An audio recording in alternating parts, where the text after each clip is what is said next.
The time is now 5 p.m. on Wednesday, January 21st. I hereby call this Finance Committee meeting to order. Roll call, Madam Clerk.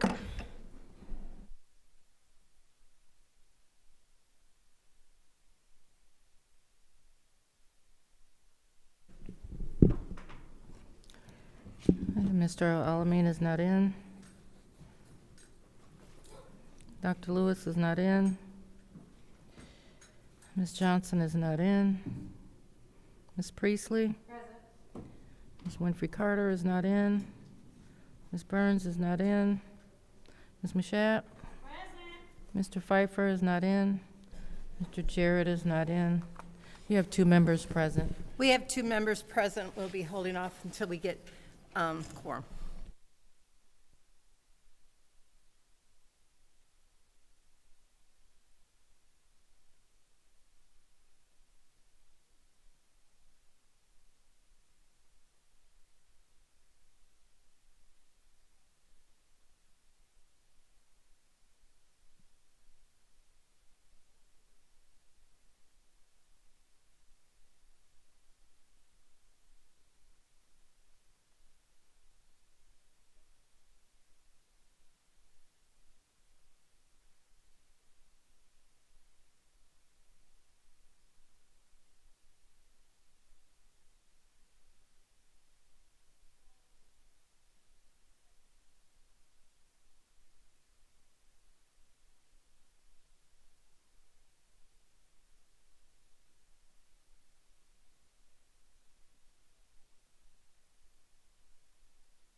I know. Could all council members please take their seats? We have a quorum.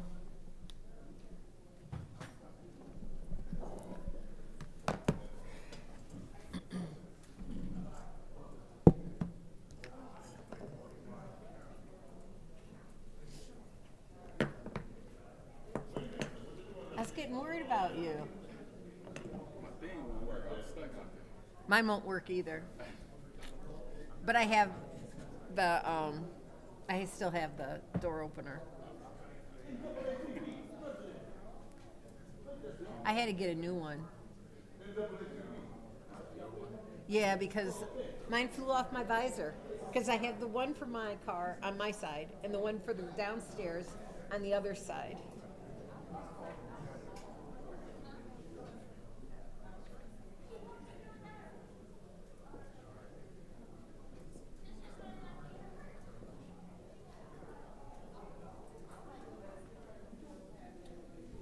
Will council members please take their seats so we can begin the meeting?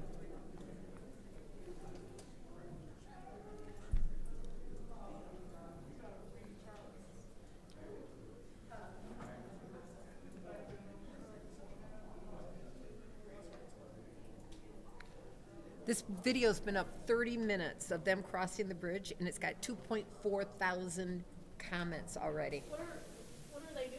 So there's these two guys from Britain One's actually from Ireland, one's from England. And they're visiting Michigan in the winter because they always hear about Michigan winters. So they're here now. And they've been up the West Coast. Now they're going up into the UP. So this is the first time they've gone over the Mackinac Bridge. They haven't seen it. Like when they they're so fun.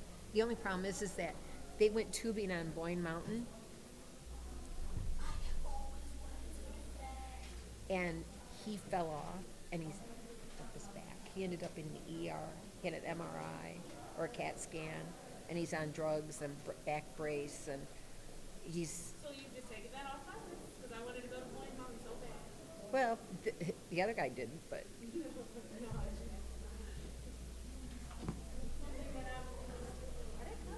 I don't know. I keep asking for them to get their butts up here. I know we're live. I know. Thank you.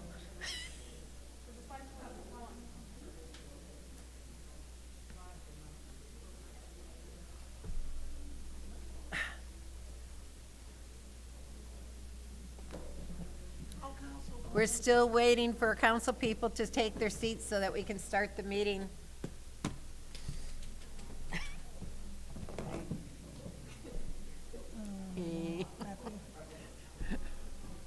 I'll give everybody this. I need my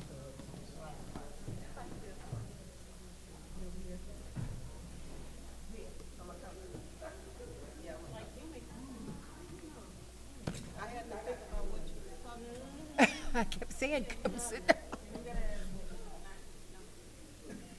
I couldn't get her sitting down either. Yeah. I mean, you have a car? We do.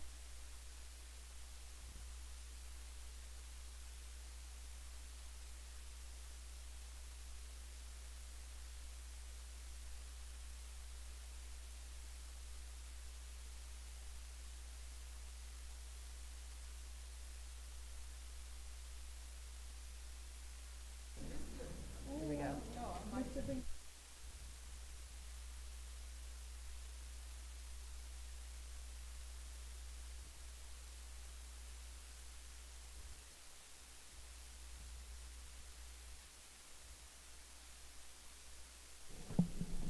As soon as.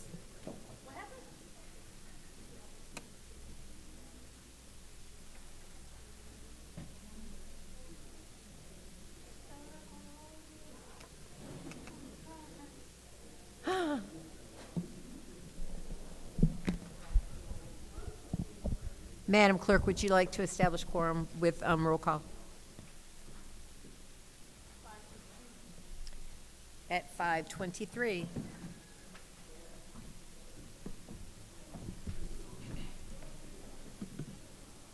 Okay, 5:23. And we will redo the roll call. Mr. Alamin?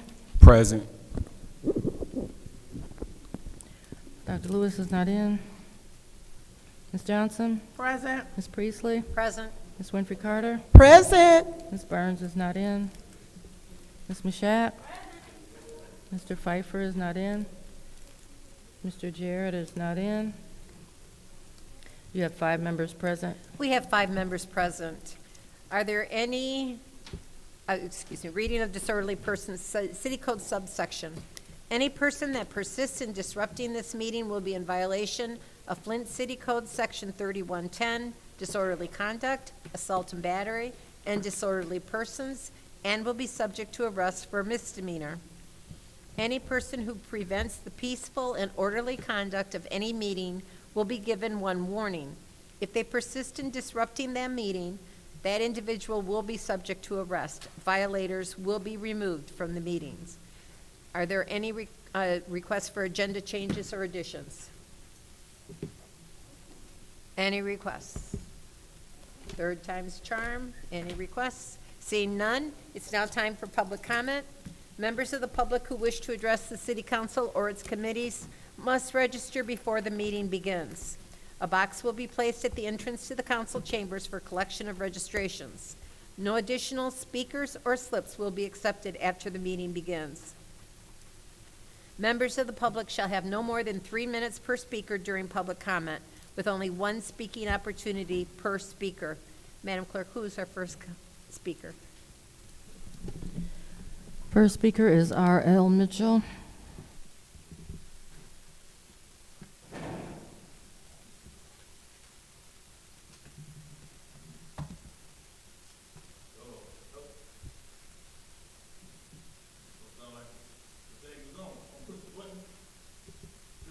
Is the button red or green? Hello. Now it's on. Hello. My name is Ariel Mitchell, and I wanted to address this situation about the last meeting we had, accountability. I called myself going to the accountability meeting to talk about them peoples in the first ward that never show up on when it's time to get their monies, and they didn't show up. Even the first ward council meeting didn't show up. I mean, the meeting was on the 2nd floor, and I went to the restroom on the 3rd floor. Had to use the restroom. And good thing I came out of there early. I wasn't finished using the restroom because eating all this food people giving to me. I came down on the 2nd floor. When I was going in, they was rushing to get out. That Bishop Jones' son, he said, hey, it's all over now. I said, what you mean, man? He said, we couldn't get a form. We had to, and I would have been locked up in the building if I wouldn't hurry up and get up that toilet up and down the street. I would have been locked up in this building, fooling with them cameras and dealing with them 2 goon cops back there ready to pop off, kill somebody around here. Talking about, we call a darky in the building hanging around. There's a whole lot of hiding places in City Hall, but they'll get snoopy. They bulldog. I mean, they ain't got no German Shepherds. And you do something to one of them things, they just like you say, you assaulted the officer, sir. And we're gonna have to do something to you, like they did on Mildred Street, not Mildred Street, on I can't think of, that's a straight street. I went on after the hospital, shot the police dog, and they killed the boys for shooting the police dog, because you shot an officer. And I can't think of the name, anyway. And then I said, take me back in my hood on Holbrook Street, where your mama made them people wash them clothes. And he said, hey, sir, do you know Sheila Wells? I said, the woman who sang the man's struggling and Jesus came. That's an angel in Bishop Jones Church. Ever since I heard that song, people be coming up to me asking me for, I ain't never went without money, and people asking me for money. They said, don't be giving them people, the clear man, no money, old tramps. But anyway, about this situation, and then I almost got homeless again, fooling around with the people's landlords, They kicked me out of the coffee place like the Lake Shore. Gonna kick people out 2 days before Christmas, and they can't find them with a search warrant, but it's somebody got an issue in your house, sir. We don't want you around. That's how you become homeless in Flint. I mean, stay tuned, America, and see how we deal with Flint. Thank you, Art. All this junk. The next speaker is John Baker.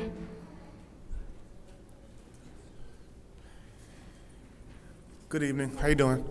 I'm coming to follow up from last week where I was complaining about the quality of the food in the stores. Mrs. Johnson did go out to a few of the stores and saw a little change, which I appreciate. I know that the power that you have as city council people are limited.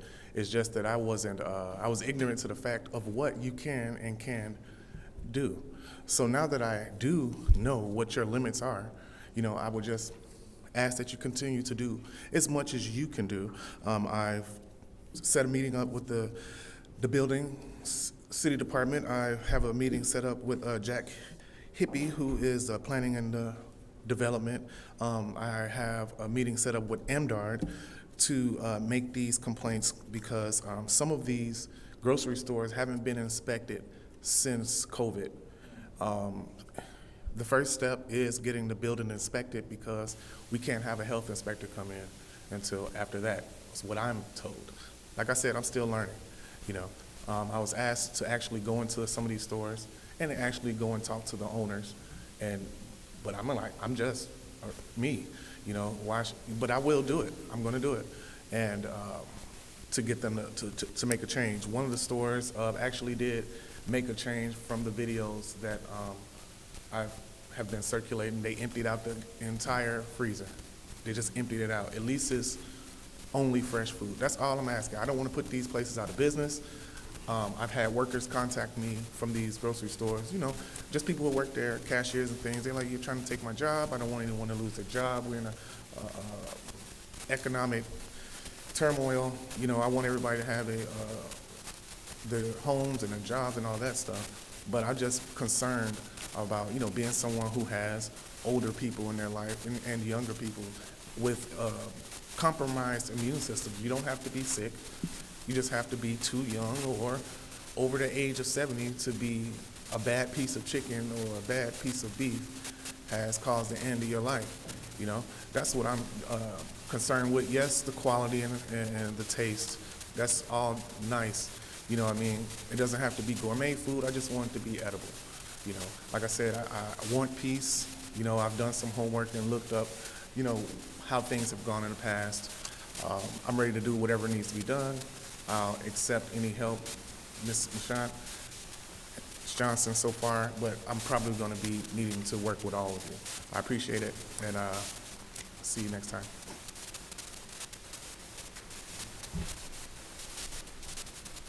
The next speaker is Michael Clack.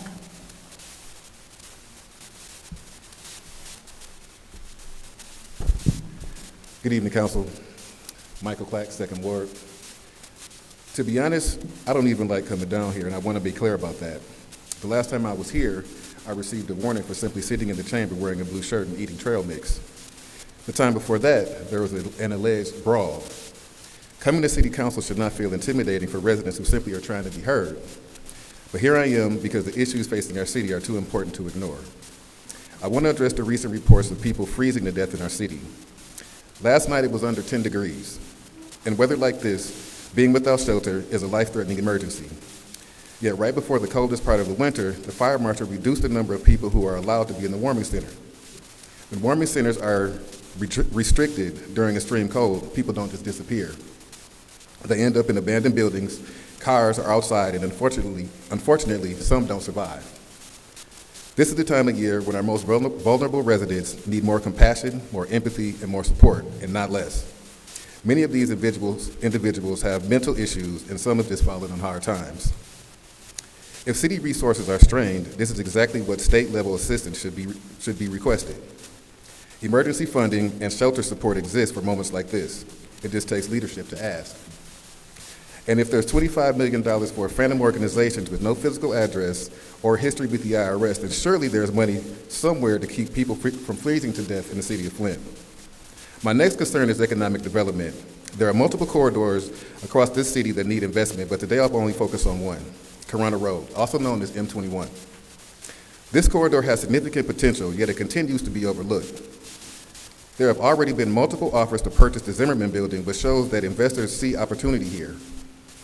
If the city invests in cleaning up that area and paired it with resources and help support the surrounding residents help the surrounding residents to maintain and improve their properties, it would create a major benefit for the entire corridor and for the city as a whole. Because M21 is a state road, it should be prioritized for infrastructure and development funding. With intentional collaboration between the city and state, this corridor could become far more attractive for business, job creation, and long-term growth, not just for outside interests, but for Flint residents as well. Finally, I want to address the $1,000 checks that some residents are receiving for their property. $1,000, for most in the city, felt like that was a slap in the face. At a time when inflation is at an all-time high, $1,000 doesn't seem to go very far. When the water has damaged hot water heaters, furnaces, dishwashers, washing machines, plumbing systems, and fixtures, these are not luxuries, these are necessities. Our lives and homes and dignity are worth more than $1,000. We need leadership that is willing to speak up for the masses and not simply go along to get along. And quite frankly, this city cannot afford 4 more years of non-action from this mayor and 2 more years of silence from my state representative. Thank you, y'all have a nice day.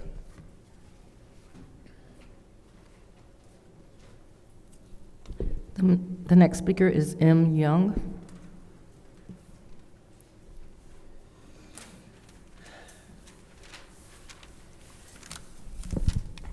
Good evening. Just following up on some issues that I brought up over the past couple of weeks. Following up to find out if anyone had an opportunity to speak with any of the people that received ARPA, to bring them here to say what they did, how it helped our community. Just looking for follow-up for each person. I know everybody knows somebody that has a business or what have you that received ARPA. I would like to know how well we did. Also, I would like to know for each ward, 1st through 9, what you guys did with the money you had for your ward and how it has helped your ward. So if we could get that information. I also want to speak again about the election. I want to please make sure that this election is done right and in order. We need to review the processes we have in place and implement new processes to help make sure that this is fair and equitable. Again, I suggest that we change the charter to say if you want to run for office, you must, if you own your home, you must show your homestead taxes.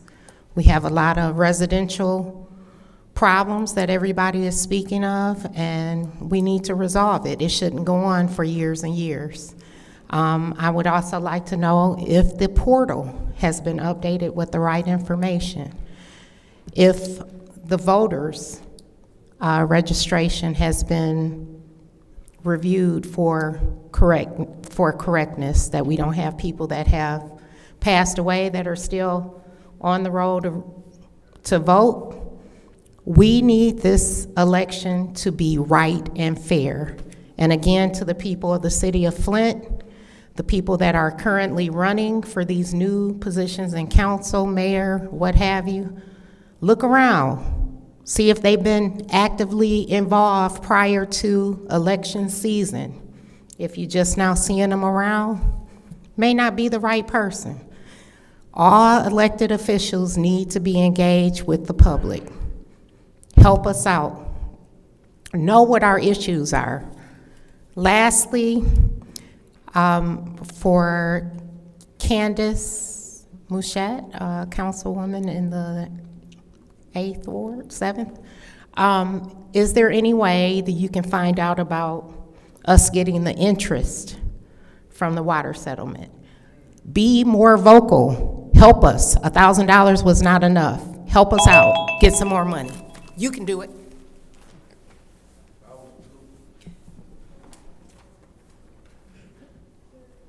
The next speaker is Rich Jones.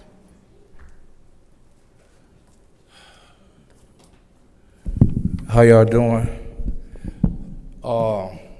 That was a very good thing that she just said. See if y'all can get that interest geared toward. That's real good. Another thing that's been bothering me, I also want to give a salute to everybody in the city of Flint that has been aiding the homeless. There's a lot of efforts going out to give y'all a shout, much obliged for that. But let's just be real. We need to get a building, another building, and furnish it and be prepared next winter for this situation. We really do.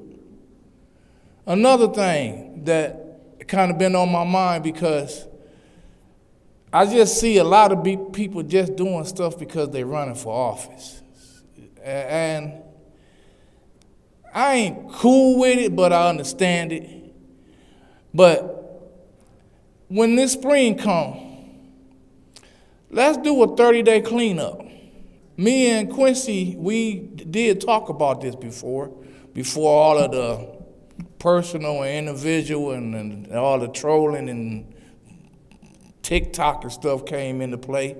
And what that is, because right now, I just talked to LaShawn about boarding up a house. And first thing came from her mouth is it our house? Is it the land bank house? And that's a problem when it comes to a whole lot of dumps. The city say land bank on it, land bank say the city own it, and it just look a mess. But my solution is for 30 days, whenever it is garbage day, whatever is on the curve, it get picked up. Because I remember when we had the softball games at Burston, we would go up there and we would clean up after everybody went home. And we would set the garbage bags on the curve. But guess what the garbage truck did on garbage day? Rolled by the garbage bags. And it did that at a lot of homes that are now grass and dirt in the city of Flint. And some of them places, like that house across the street from Bryant School, looked horrible. It's no longer there. But I know y'all remember it was garbage from the curve all the way to the backyard. People just a dumping. So this year, maybe we can all work together. Get your cleanup crews, get it on the curb, work out something with the garbage company, maybe put your our blight department out to pick up some of the curb. But let's clean our city up this summer. And that's also be prepared to help the homeless next winter. Thank you. The final speaker for this meeting is Tanya Jones.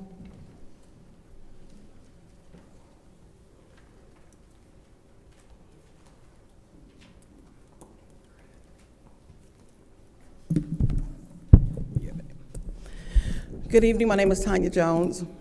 I be advocating for the opioid crisis and for homeless. First of all, my son is here. I hadn't seen him since December 23rd. God is good. There's no thanks to the Flint Police Department. I tried to do a missing person report, and Sergeant Walker told me that he's grown. That's a grown man. My son is autistic. He's a part of the opioid crisis, and if he go missing once a week, once a month, once a year, I'm looking for him. I have every right to do that. So I was told by the Flint Police Department that he's a grown man. So I just want to put that on record, but God brought my son home. He's home now. And I want to thank the council because it opened my eyes up to a lot of stuff that was going on in Flint. Right here, Chris is my newfound son, and he's part of the homeless. I found him in Ballinger Building next to Save-A-Lot, and this is my son now, and today is his birthday. God is good. His friend, K. Rich, froze in the building. So I just want to say that he's an awesome young man, and he's worth it. And when I say the opioid crisis, like I tell Leon, why did he take $150,000 when the opioid crisis is real? That $150,000 could have went to the homeless. I mean, I go out here and go feed them 3 days a week with the color of law. And my thing is, these people, these kids matter. I mean, mothers, fathers, all of us need to get together. All these kids need somebody to protect them, need to be a voice. These people go out here talking about churches, churches, churches. My son was a member of Ebenezer. That's why it's personal when it comes to Miss Machette, because she knew my son when he was okay. My thing is, where's family? Where's churches when they come together when somebody fall off? It could be your child, it could be your cousin, it could be your auntie, it could even be you. So that's personal. You on council. So like LaShawn came down and reached down, we done had our difference, but she came down and spoke. You see my son sitting in this audience. So if you really cared about the people, you would acknowledge my son. Because like I said, my son matter, Chris matter. And I'm going out here tonight and tomorrow night. God give me the strength, I'm gonna keep on going. So you guys, be blessed with the homeless lives matter, and opioid crisis is real. Take care.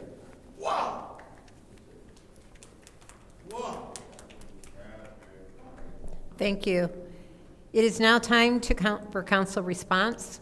Council members may respond once to all public speakers, only after all public speakers have spoken. An individual council member's response shall be limited to 2 minutes. Is there anyone who'd like to do council response? I'd like to speak. Go ahead. I already told Mr. Chris happy birthday. It's a blessing to turn another year old. And to Rich Jones, I was talking about the boards of who can purchase the boards, if it's the city or if it's the county. But I have been reaching out to different businesses in our areas. We have a major problem over there on Webster, the trailer park.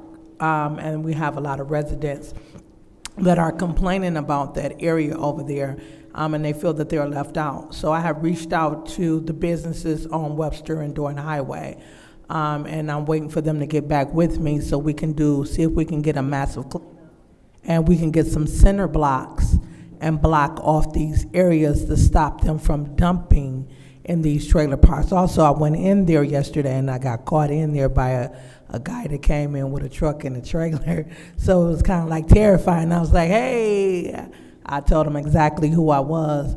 But like I said, job is never done. I'm always looking for a way to make the third ward look better and building up the morale in the city of Flint. And it needs everybody, like you said, we need a 30-day cleanse.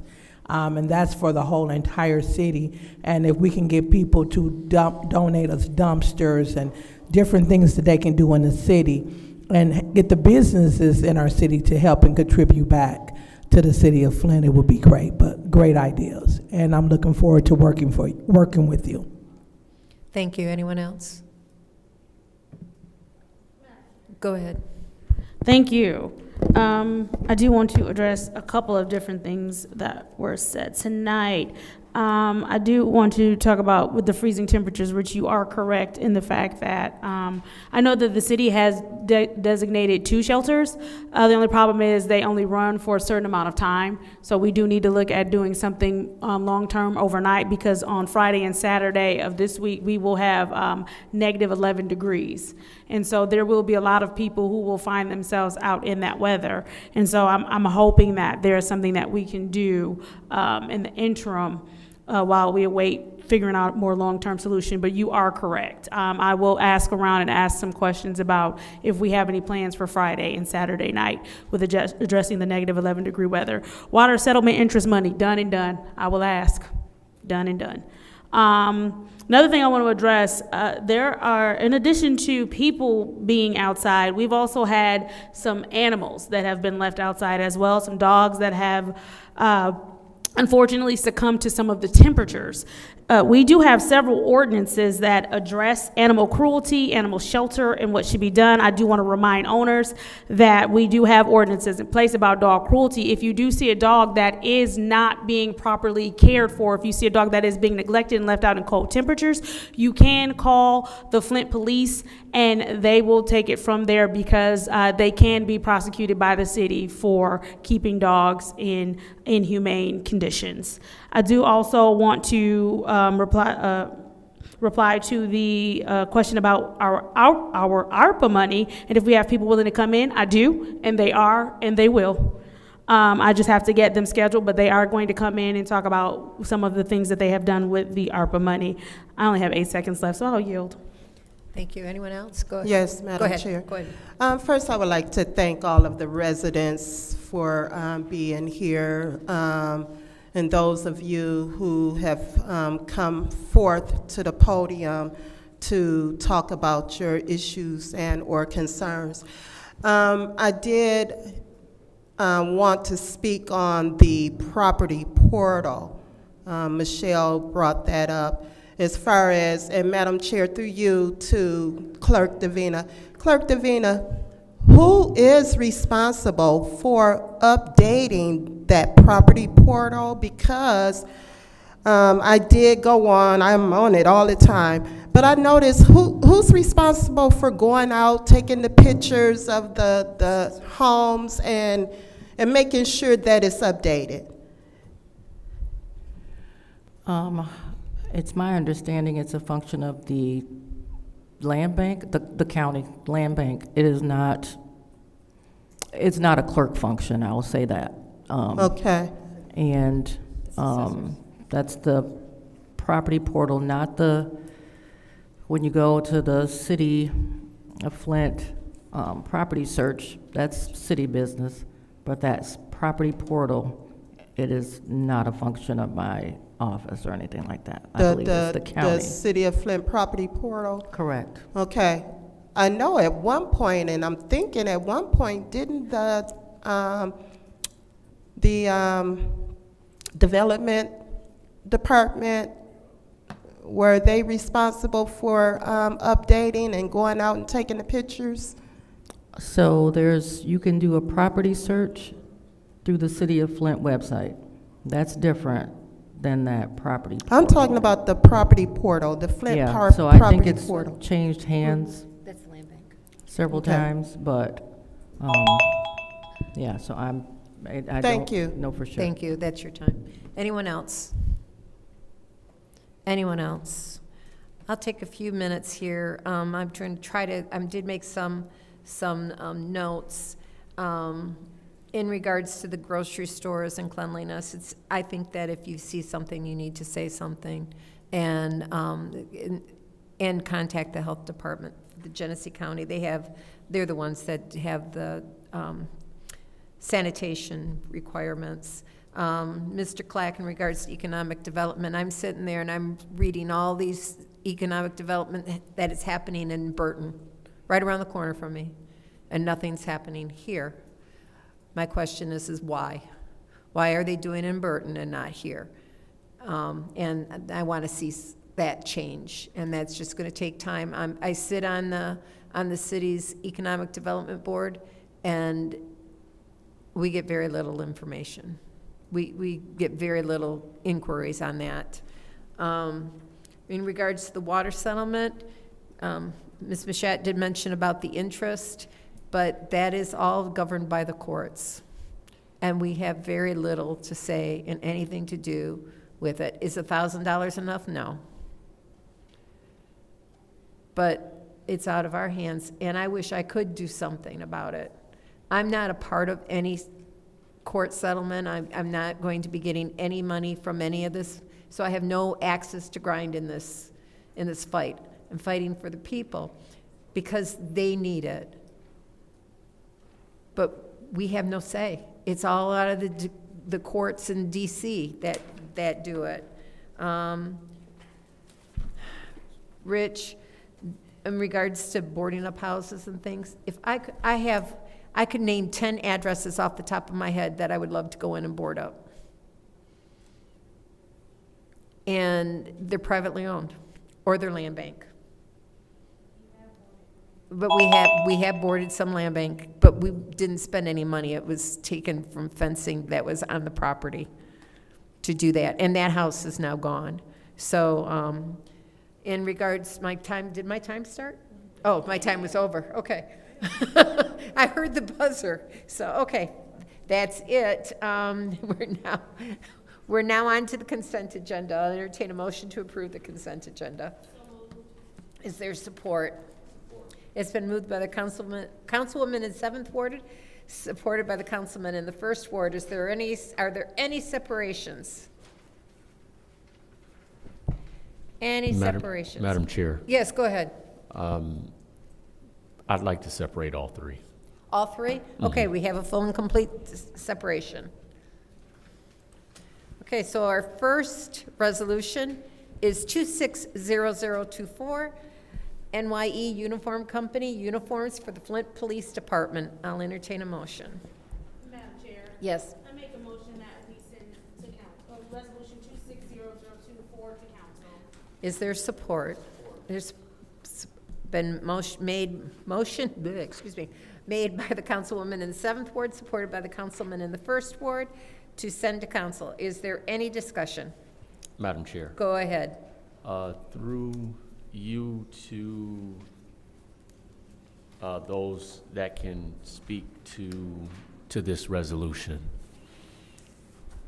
Is there anyone who can speak to this resolution? Okay. Go ahead and ask your question as she's coming on down. I'll let her identify herself. I don't Okay. know her. I shouldn't take five whole minutes. Good evening. Could you? Just so you know, my name's Angela Ammerman. I'm the Finance and Accounting Supervisor. Okay. Thank you, Miss Angela. In looking at the resolution, it appears that there is like a 50% increase between what was done in '24 and then in '25. How many, has there been an increase in actual FTE?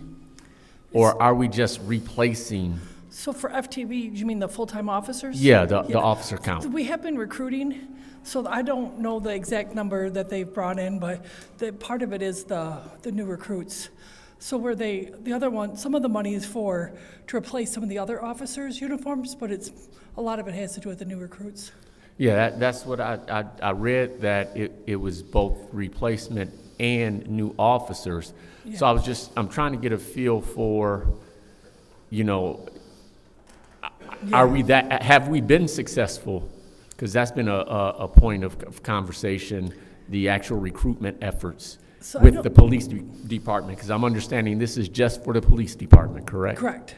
Okay. So that's Ronald Dixon. He's over the actual recruiting of the officers, but I don't know the numbers. Okay. Like how many they've. Is the cost the same for a new officer as it is for a replacement? Yes. So how many, are we replacing complete uniforms or just tops, bottoms? How is It that? could be either. It could be one officer might just need some new tops, or they could need bottoms. It's like they do keep them, like if somebody leaves, they keep the other uniforms. But, so we could have a surplus of one size, but need another size, just whoever's recruited. Or, because they could be also full-time officers, not the ones that are in the academy. Like we have been bringing in some of those officers. I know we've gone through the bid process and it was awarded to the lowest bid. Do you have a feel for the cost per item? What does it cost to provide a uniform, a top and a bottom for an officer? So that doesn't just include the uniforms, like it also is like their belts and their holsters and other things too. So it's between $5,500 and $7,500. Per officer? Yeah, for new recruits, like anybody that's new coming in. And it kind of just depends on what they're gonna be, like tactical gear is a little bit more expensive than like a regular uniform, because they would need that on top of their blues. So it's possible this $100,000 could only impact 15 to 20 officers? It could, but it usually gets spread out much farther than that. Okay. Yeah. Okay. And all right. I think that's all I have for now. Thank you. Thank I you. yield. Anyone else? Anyone else in the first round? Anyone else? Anybody in the second round? Okay, This is the vote to send 260024 to council. Thank you. Mr. Alamin? Yes. Dr. Lewis is not in. Ms. Johnson? Yes. Ms. Priestley? Yes. Ms. Winfrey Carter? Yes. Ms. Burns is not in. Ms. Mashat? Yes. Mr. Pfeiffer is not in. Mr. Jarrett? Yes. Vote is 6 yes, 0 no. The vote is 6 yes, 0 no. That will be sent to council. Our next resolution is 260025, contract with Michigan State University for the Flint Recast Program Evaluation. I'll entertain a motion.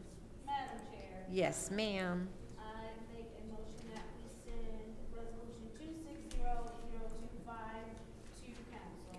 There's a motion on the floor to send resolution 260025. Is there a second? It's been seconded by our councilman in the first ward. Is there any discussion? Go ahead. To those that are here that could speak to this particular resolution? Come on up.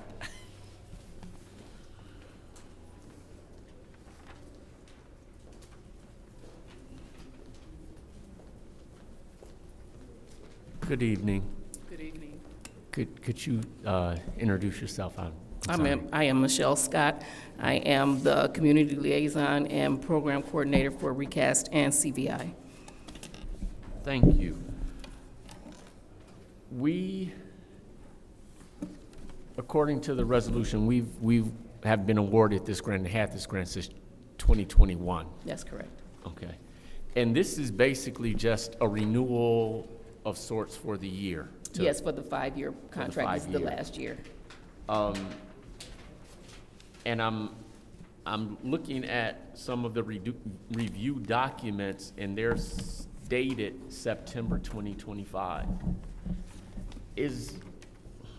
Can you help me understand the process that this goes through before it gets to us? I'm really trying to understand why, if this period for the grant is September, we're January seeing it. And this is not exclusive to this grant. This happens often. I'm really trying to get my arms around the process.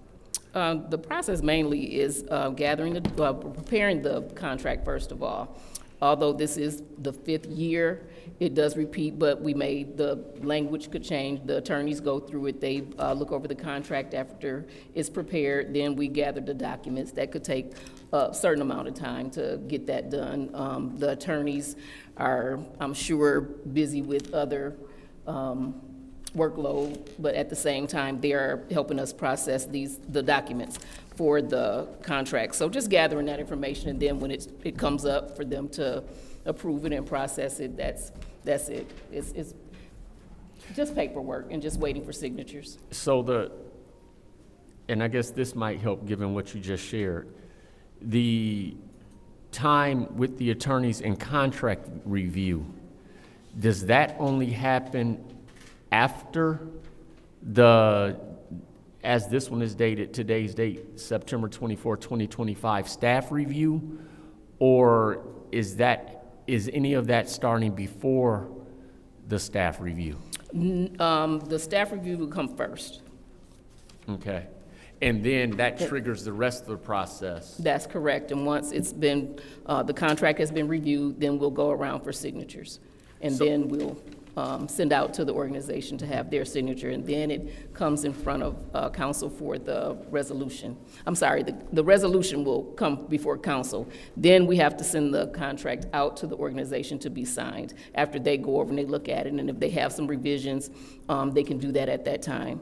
And then we'll get that signed, and hopefully we get this signed like the other 3. This one particular one is part of a 4 organization packet, which already was approved. They just had some changes in this one, so that's why this one wasn't with the other ones. However, after that, after the resolution is passed, then we send it to finance, and then it goes through a process as well, too. Okay. So it takes some time. I can understand in year 1 how that process works out that way. In year 5 or the following years, is there anything in the guidelines of the funder or that prohibits us from starting the process the week before the reporting period or the performance period starts? Could we have started this instead of September 24, maybe July? Oh, absolutely. 24? It was started. The process does start that early.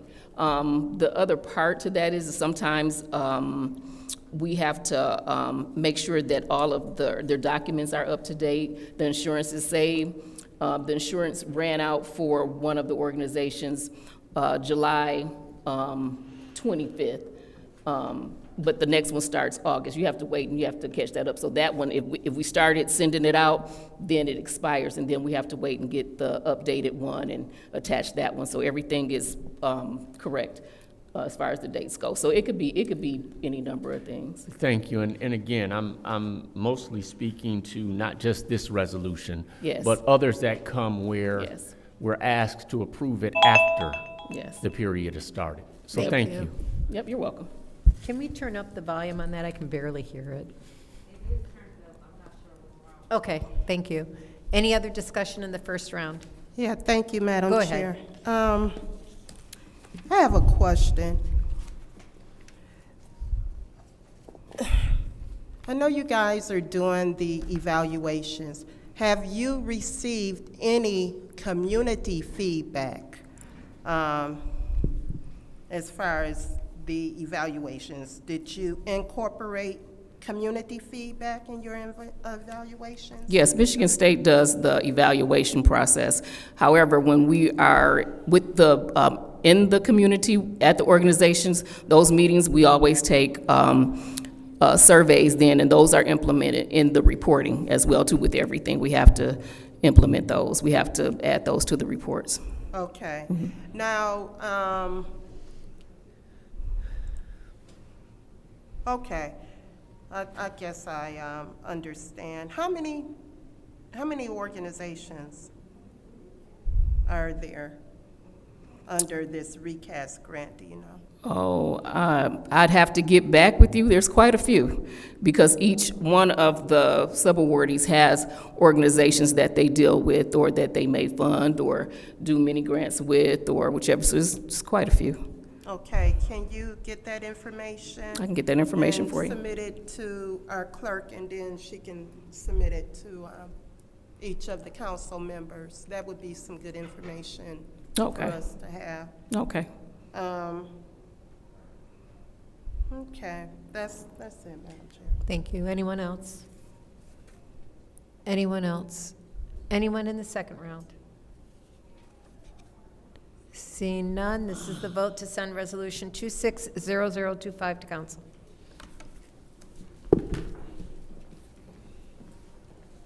Dr. Lewis is absent. Ms. Johnson? Yes.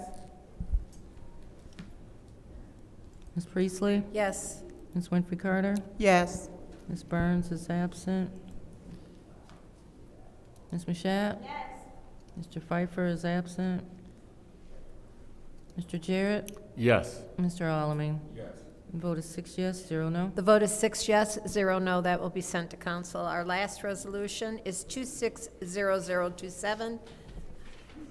Exlim Dewatering Solutions, Inc., Link Detection Survey Program, Water Service Center. I'll entertain a motion. Madam Chair, Yes, ma'am. I'd like to make a motion that we send resolution 260027 to council. There's a motion on the floor from the councilwoman in the 7th Ward to send 260027 to council. Is there a support? It's supported by the councilman in the 1st Ward. Is there any discussion? Madam Chair, Go ahead. good evening. Good evening. If you can go ahead and state your name for record, please. Howard Hudson, Water Service Center, Water Supervisor. Thank you, sir. With this resolution, I just wanted to try to understand exactly how this works. I read in here somewhere that we're looking to go from every other year to annual leak detection surveying. What actually happens with this survey? Is it driving around with equipment, or what actually happens? Okay, what they do is they have what we call collators, and they place them on valves throughout the city. And these collators collect information on water, the flow of the water. They listen, they can tell if the water's at a high flow or a low flow, and if it's at a really rapid flow, indicating a leak. So you have a valve, point A, point B, and you got a normal flow here, and then you have a leak in that area.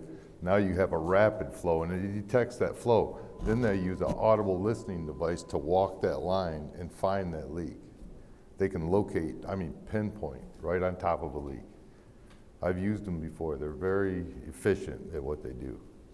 And these collators they'll move them all over the city, but they usually put out 12 to maybe 20, 10 to 20 collators throughout the city, and they'll collect information, and then they'll move them and just keep, so it's a large system, so they have to move them around quite a bit. Yeah, and that's what I'm also trying to understand. So they'll get moved throughout the city. Over what type of period of time is the data collected, and how often they'll go out annually? Okay, but what is the testing period? 30-day, if they have issues, maybe it increases and then it'll go back to decreasing. So then they'll extend the period of time so it stays out longer. And if it just 7 to 10 days, if it's a constant flow or a constant reading, then they'll just pull that one and move it to a different location. So this 192,000, is that what it is going to be? We're estimating that for annual cost? That's for the initial setup, startup, all the information given to us, and Xylem will come down. They'll bring the crews down. We don't have to support them in any way, shape, or form for the leak detection. I don't know if And that is for 1 year. That's what I was going to ask. Are we signing just a 1-year contract with this vendor, or was it a multiple year? This contract is 1 year. So There are other vendors that do this, but no one else responded. Okay. Xylem was a sole response. Do we have a feel from them what continued service might cost? I'm understanding this 192 is in part setup. I actually have a meeting with Xylem tomorrow to find that out. I tried to schedule earlier. Yeah. Because I also want to use them for a valve exercise and valve turning contract. And I was going to ask them that very thing. If I want to move forward with this, what's it going to cost me? Please, because I would like to hear that Monday at the council meeting, and try to get understanding as to, because we say we want to do this annually now. So, is it we get a better rate?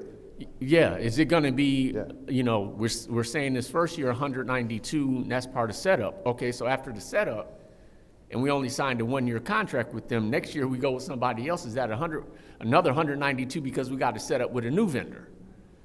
So what could it look like to do the renewal with the same vendor for the service? So, and that'll be a question I ask them.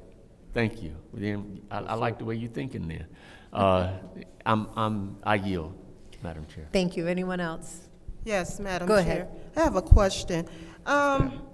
So the last time we had a leak detection project was in 2015, right? 15, yes, ma'am. I think that's what the paperwork says.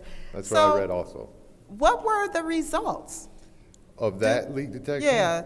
Do we have the results? I have no idea what those results were. I haven't seen them. Okay. They haven't been made that's evident to me, been so I don't know. Quite a while ago, but 10 10 years, Yeah. 11 years. And there's no results out there of that? These results will, I mean, you can go online and look at these results. When they post them, when they Yeah. put them up, they'll be on, Okay. they'll That'd be have good. them available. Not only to me, but they'll be available to the city. That'd be If you good. want to use them. you Yeah, know. because we need transparency. Right. People need to know. Okay. Yeah, I was just wondering about the results from the last leak detection project. It should have been attached to our agenda if we had some. All right, thank you. Thank you. I yield. Anyone else? Anyone else? I just had one quick question when I was, Yes, ma'am. when I was looking at this, and I think that doing a leak detection is important. We have so many water main breaks, and then we get the sinkholes, and it takes a while for you guys to get back, able to repair those. Yes, So being proactive is a very good thing. And so I just wanted to thank you for being proactive on it, because, I mean, I heard, was it the city's water main that broke over by Starlight a week or so ago? Yes, ma'am. And it flooded everything out, and I heard about it, and I live right there, so, let's stop that. There's something else this will detect is any water mains that are going through storm drains that are leaking, this will find them. And typically, we might not find that leak. It might go years before it's leak. And just think of all the water that is running through that storm drain into the Flint River. It's paid for. That water's paid for, and Yes. it's leaking. And hopefully we can save some money and, Yeah, it's horrible. The water loss is a major deal with any city. yeah, and especially here. And I know this is the time of year that we're gonna get more of the water main breaks as the ground thaws and freezes Yes, ma'am. constantly. And This is the hot time. yes, and it's also the worst time because right now, especially with cold weather coming. Thank you very much for me. Is there anybody in the second round? I do, Madam Chair. Go ahead. The break that Councilwoman just mentioned, Yes. an informed guesstimate, what you think a break like that might cost the city? There's so many factors that go into that. You know, you're talking about the size of the break, the amount of pressure on the pipe, the water loss alone can be expensive. Yeah. Then you're dispatching crews out to that job. They're working overtime. They're working, you know, who knows how many hours. Do we do any? It could cost you $50,000-$60,000 easy for a break. Yeah, and I guess I'm asking for two reasons. One, to try to understand best I can what something like that ends up costing, and then to look at that in relation to the 192 that we're looking to invest as not necessarily insurance, but assurance that could provide for us information to help to prevent the break, is what I'm hopeful that it's able to do. That's what Is it's that- intended to do. Okay, so again, if I could, and I would assume that somewhere along the line, you know, when these breaks when they've come, we've been able or made it a point to try to assess, what does this thing cost us? Well, you know, I've currently, within the last 10 days, I've been working on a water loss chart. So I can try to get my foremen to give me an idea of how big that break was. Was it a hole? Was it a crack? What was the pressure at the time? Did you call the water plant and get a pressure reading so I know about how to estimate how much water we lost through the system at that time? And I'm gonna start asking, I haven't asked yet, but I wanna start asking, what hours did you put in on that? You know, how many hours were actual out there on the job? You know, was the, what equipment was used? How much were we paying for that equipment Right. per hour? And what inconveniences did the citizens suffer? Did we have to close a road down? Did we have to close a lane down? Did we have to close anything down? Yeah. And what about the cleanup afterwards? What'd that cost us? And I I'm would gonna think start- that we would want to know, you know, and be able to I say could, what these things cost. Again, and I'm not trying to give you a job to do. No, necessarily, but that's something that's serious and it's important, not only to you, but to me too. So I like to know where our money's going. Thank and, you know, I could get something together on that leak and I could give you an estimate on the price that we spent. That'd be wonderful. I'd like to say thank you. Thank you. Is there any other discussion in the second round? Thank you very much. Thank you. This is the vote to send Resolution 260027 to council. Ms. Johnson? Yes. Ms. Priestley? Yes? Ms. Winfrey Carter? Yes. Ms. Burns is absent. Ms. Mashat? Yes. Mr. Pfeiffer is absent. Mr. Jarrett? Yes. Mr. Alamin? Yes. Dr. Lewis is absent. The vote is 6 yes, 0 no. The vote is 6 yes, 0 no. That will be sent to council. Okay, our next item of business is a special order discussion item on the future of water rates as requested by myself for a 15-minute presentation or discussion. So the reason why I asked for this is because we did put some ARPA money into the water fund last year, and the water fund doesn't seem to be getting healthy. That was just a stopgap measure. And we all know that we don't want to raise water rates, but we are tied into a 30-year contract with GLEWA. And during that time with GLEWA, our water rates have been, what we're being charged has been increased. And yet, KWA, of which we are a stakeholder and an owner of that system, the rates have not increased. They have actually gone down a little bit since it began. So I wanted to have a discussion with where we stand on it, where the fund stands, what's the future look like, how much do we have outstanding in receivables, and how are we doing? And so I'm going to ask Amanda, can you come up? I hope I gave you enough time. I'm sorry, I was ill the last week and I wasn't able to get my thoughts organized.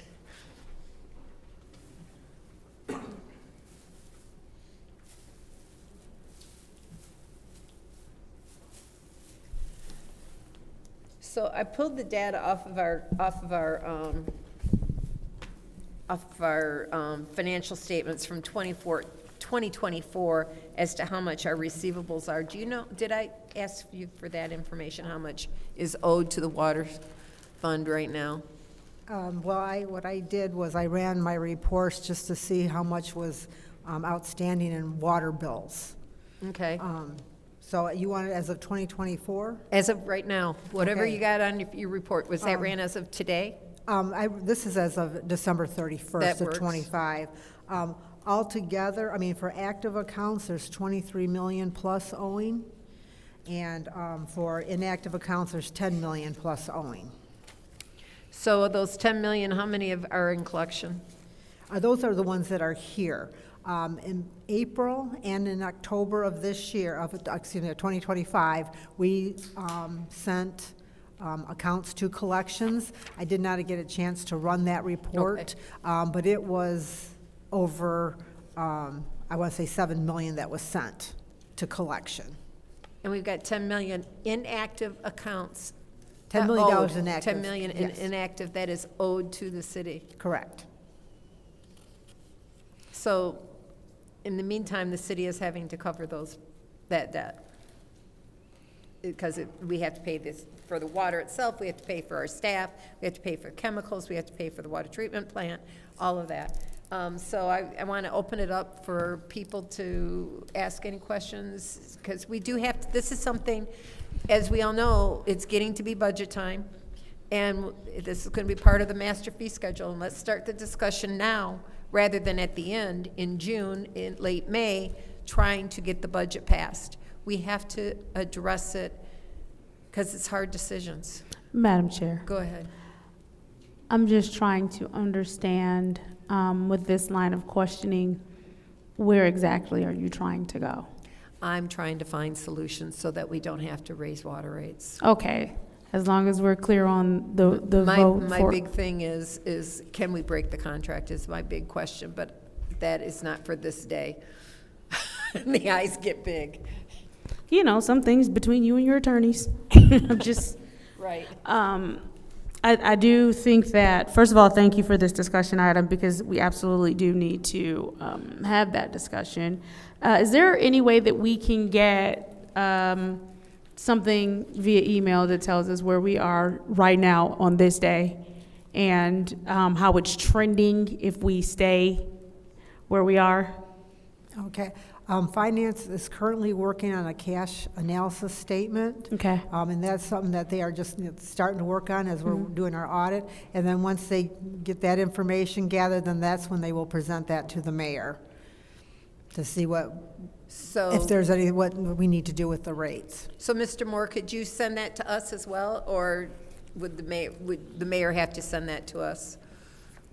I mean, we can Request it. We can request it from the mayor. The process I normally follow is I prepare it, I provide the information to the city administrator, and then if he blesses it, I send that on to the city council. Okay. So in your cash analysis statement, what goes into that? I look at all the anticipated revenue for the current rate structure, compare that to the expenses and the capital improvements that we're planning to do during the year.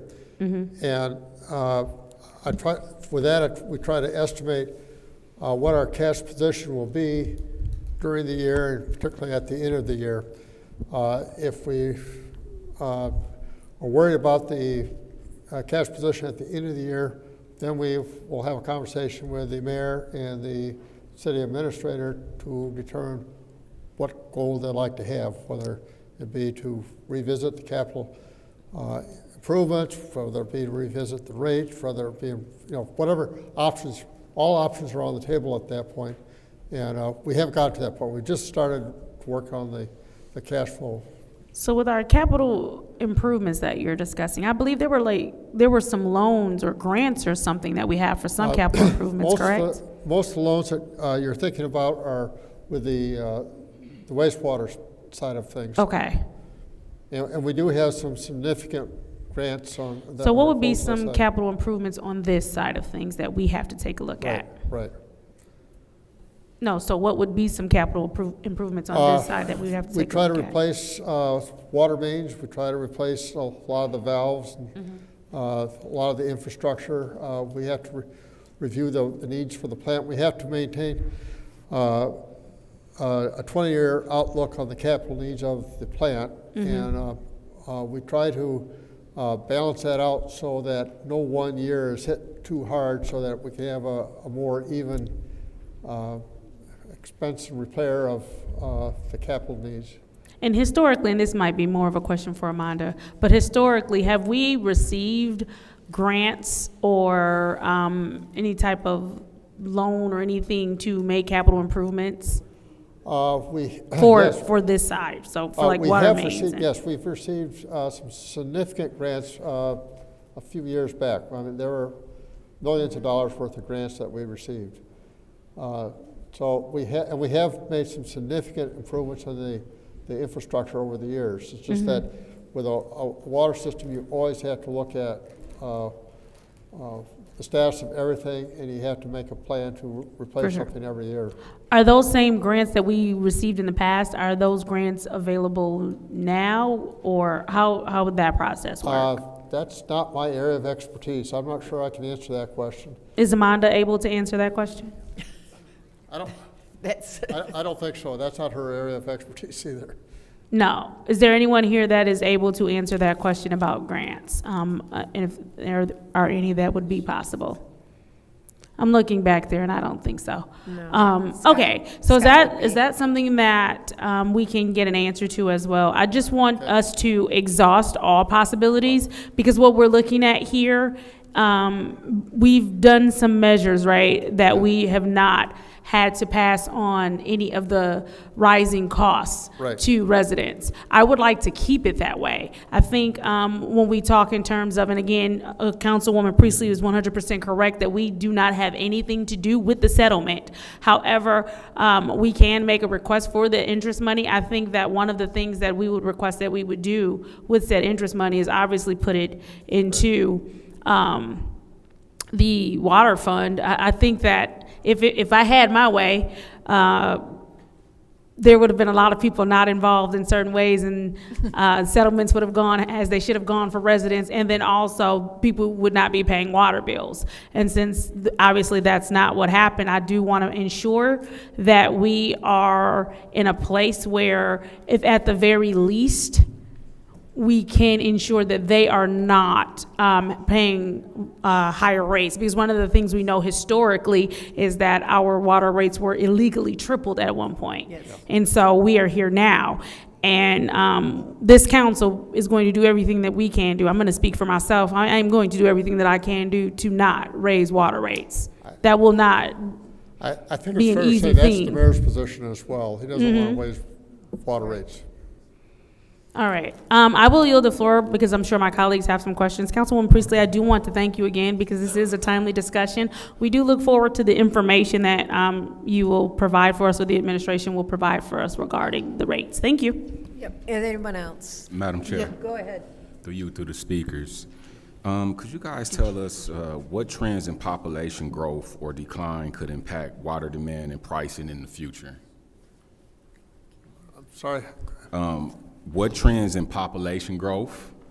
The population has been trending down, Okay, and so how would that impact? and that Price. The water system is very capital intensive, so if the population goes down, that means the cost per person tends to rise when you do that, or when that happens. Do you kind of have an idea of what the numbers are looking like on the decline? Because I know, I think it was last year we got something, it was something reported that the population was growing. Last numbers I saw for population were, they're about the same as the last estimate. I think the population for the city is around 80,000 people. Around about 80,000? Right. Okay, and then my other question is, how does inflation changes in the cost of infrastructure development affects future water rates and so forth? That's something we've had to face every year. Our water source, GLEWA, if they have a plan to replace a lot of their infrastructure every year, and their plan is to have about a 3% rate increase every year. That'll be passed on to us and all the other users. If we don't raise rates, we have to figure out other places where we're going to save money. And so we have to look at everything we do to try to figure out how we're going to reduce the cost for that. And I know we just recently was discussing a resolution about supporting infrastructure to deal with like leaks and things like that. Will that help us long term cut the cost and so forth? Long term, we're going to have capital costs, and we have to make sure we do invest in the system, and we have been. But we can look at how we do it and what options are available, and that if you try to keep up with what's happening in the industry, there are things that we can do to lessen some of the costs, but there's always going to be capital costs in the water system. And I think my colleague may have mentioned this, are we currently, to get ahead of the curve, looking at some grants or partnerships to draw in additional funds specifically for the water rates and so forth? So if we have these issues and we're trying to address it, we don't have to raise the rates on the community and so forth. I'm not a grant expert. The city has been very aggressive about applying for grants. We did receive substantial grants 2 or 3 years back. We haven't received any for the last year or two. I'm not sure what the status is for applying for grants in the future. That's not something I follow. So. Okay. And then my last question is are you guys looking at like new technology and ways we could use some things to improve our infrastructure that will keep this down and we don't have to keep revisiting this type of I think you'll find that our staff is constantly getting trained, and the goal for that is to find new and better ways to do things. Whether that, you're not going to eliminate the need, but you can find better ways and more efficient ways to do things. All right, thank you. I yield. Thank you. Ms. Winfrey Carter, would you like to add more time? Yes, I would. Madam Chair, I would like to make a motion that we add, maybe you need 15 more minutes to this discussion. There's a motion on the floor from the councilwoman in the 5th Ward, supported by the councilwoman in the 7th Ward, to add an additional 15 minutes to this discussion. Roll call.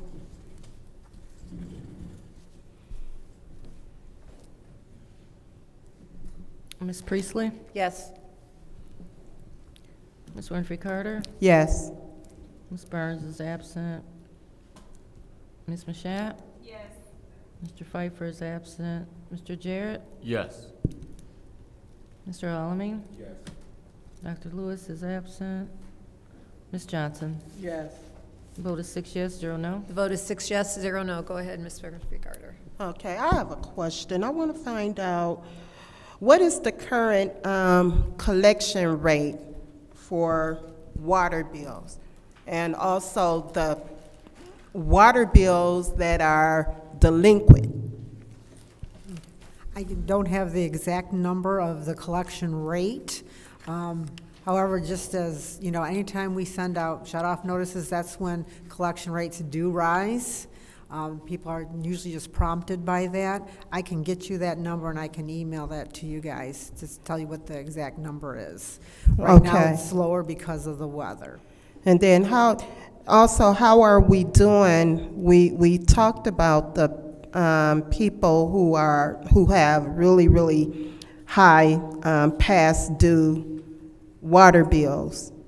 Right. And How are we collecting that? And like I are we said, being successful? We are trying to get to them. A lot of the ones that have the higher rate, like the one that was emailed to me, it's because there's problems with the curb boxes that need to be reset. So they're trying to work on it. I was talking to Dan about that when we were back there about that, so we can get, you know, more crews working on those kinds of accounts, because we had an account today that I don't know why we didn't get them turned off, why they got skipped, but they did, and so we're going after, making sure that we get to those. Because we have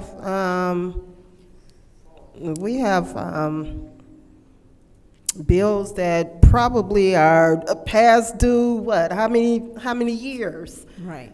But unfortunately, all we do is, you know, it's set at a current bill plus 10%. I mean, that does need to be raised, so that way we can collect more each time. Right. I mean, so it's not enough. We need to collect more. We need to have a higher rate of collection that way. Okay.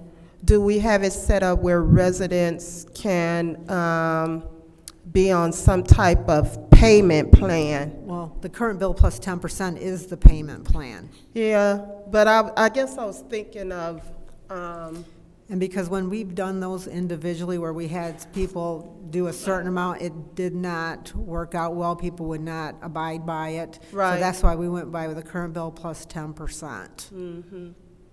And that was then something that what's going council on? wanted years ago. Didn't we send out, we have a third-party company collecting water bills, right? Yes, we have a collection agency that we send inactive accounts to. Okay, okay. And how is that going? Are they able to collect anything? Yes, they are, yep. They do a good collection rate. We've gone to court several times with them. and we won all the judgments against those customers, so that way they had to pay those. So, I mean, they've been successful on that, yes. And I'm waiting to get the figures from them as well. So can we get those Yes. figures as well? Yes. And then make sure that each council member Yes. receive that information. Yep. Thank you. You're welcome. Thank you. Anyone else? Madam Chair, I'm going to go ahead and go with Mr. Jarrett. thank you. Good evening. Can you clarify for me, go back to what you shared sort of at your open? There was a $23 million number, I thought I Yes. heard. What did that represent exactly? Those are the amounts that are, the balances due for active water accounts. So those are all active accounts? Yes. Okay. And then you said a $10 million number. What did that represent? Inactive accounts. Inactive. So those are, does that speak to the individual or does that speak to the property when we say inactive? And what I mean by that is, let's say my wife and I have a home. And initially, the water was in my name. And then it became in her name.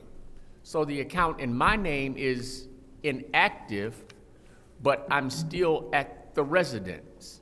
So what does inactive really mean? Yes, that is exactly what it means. That any accounts that were, anybody who had water in their name at any particular address, if they move in, then they move out and they have a balance due, it will show on there. So you can have one address with multiple accounts that are one active and multiple inactives. Okay, but again, the classification of inactivity or activity resides with an individual, Yes. not an address. Correct. Okay. And we really almost don't have a way of knowing if the inactive account is really an account where that individual is benefiting from service that they're just not, that's no longer in their name. Say that again? We don't have a way of really knowing the true status of an inactive account. I don't know how to say it better right now, so give me a minute. Okay. Give me a minute. May I? Go ahead. He is saying that, again, using his analogy, if it was in his name and then all of a sudden the water bill was switched to his wife's name, you have no way of knowing he's still benefiting from that water even though he didn't pay his bill. Well, in that case, when, because we have this happen, where if it's in the husband's name and then we turn them off for non-pay, but the wife tries to come in, well, if they're both on the deed, they have to pay that bill before we can turn the water on. What if you have a situation where someone is not on the deed and they're trying to get water turned on, then would you know? Well, I mean, they have to sign an affidavit. The owner has to sign an affidavit for anybody that is not a deed holder to put water on in their name as a renter. Okay. I will say that people are very creative. Oh, that's understood as well.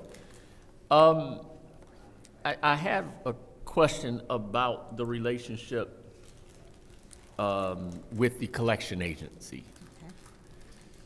Okay. Is it that the collection agency has sort of bought the accounts from us? So let's say, and I think you used a $7 million number. Yeah. Let's say we have $7 million worth of what we'll call bad debt. Are we selling that to the collection agency at a discount and now it's theirs and they collect whatever they collect? Wow. Or are they working as an agent for us? Yeah, they're working as an agent. Okay, so as an agent, do they have the authority to negotiate? Well, no, I mean, what they'll do is if someone says, say there's an $800 bill, that they have, and then someone will ask, and, I want to pay a certain amount, they will contact us and we'll tell them the minimum amount we will take. Okay, so they don't have authority to approve negotiation? No. No, but Okay. they can make payment arrangements with them. Because Okay. we just had a lady this morning who, was trying to apply for water service, but she had to go to the collection agency, make arrangements, and then they send that information to us, so then that way she can get water turned back on All right. at a different address. So with the agency that we're working with now, we're contracted with now, do they get a percentage or a flat rate?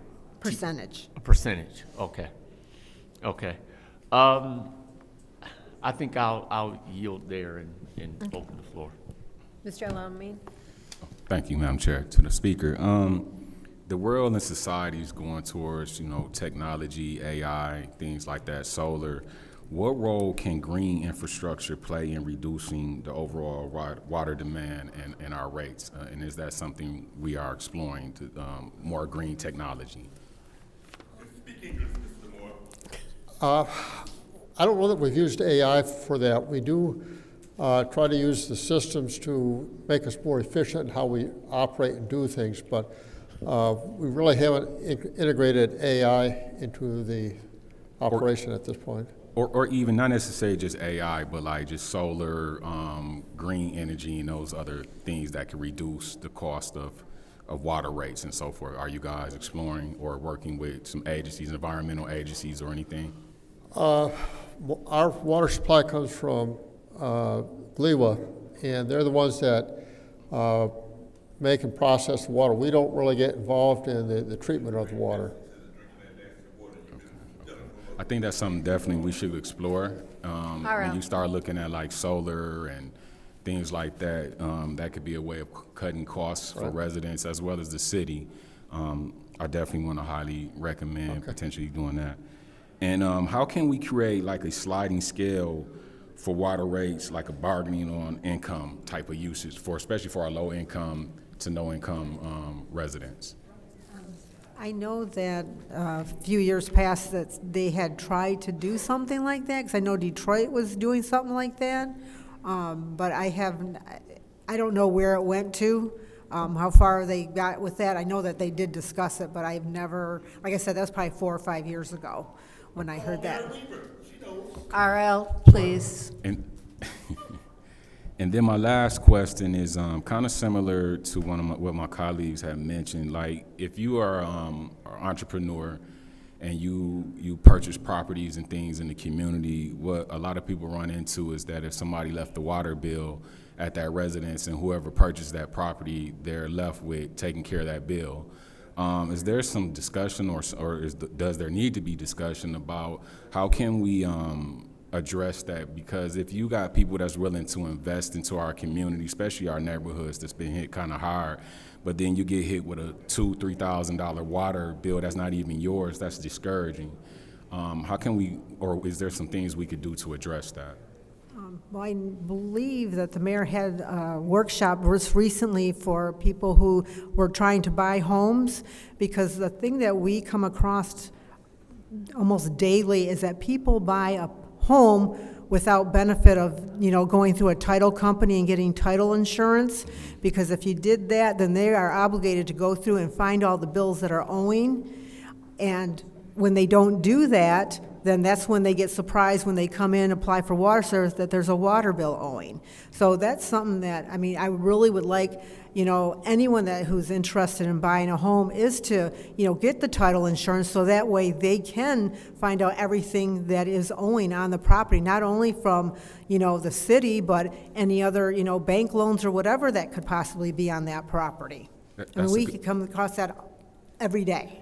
Yeah, that's a good point. Sometimes, though, we do run into it. Just recently, I had a resident of mine who was inherited. Her grandmother had passed and left the home, and she's not, super well off or so forth, and so couldn't get a title clearance and things like that to know that information. Is there going to be any more discussions or workshops around that, or something like that being planned to educate the public a little more about that? I have not heard, but I can find out, because I think those things are helpful. Because we have a lot of people that, like you said, inherit homes, and they've never owned a home, so they need that help as well, of everything that goes into owning a home. So. Absolutely. All right. Thank you. I yield. Thank you. We have 3 minutes left. Is there anyone else? Anyone else? Okay, well, thank you very much for your information. You've been very big help, Amanda and Mr. Moore, Phil, I appreciate it. And this is going to be an ongoing discussion, and I will close out this discussion item. There's a motion to adjourn and by the 7th Ward, supported by the gentleman in the 1st Ward. Roll call, please.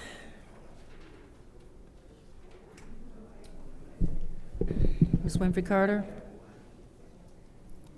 Yes. Ms. Mashat? Yes. Mr. Jarrett? Yes. Mr. Alamin? Yes. Ms. Johnson? Yes. Ms. Priestley? Yes. Vote is 6 yes, 0 no. The vote is 6 yes, 0 no. This meeting is adjourned at 6:48 p.m.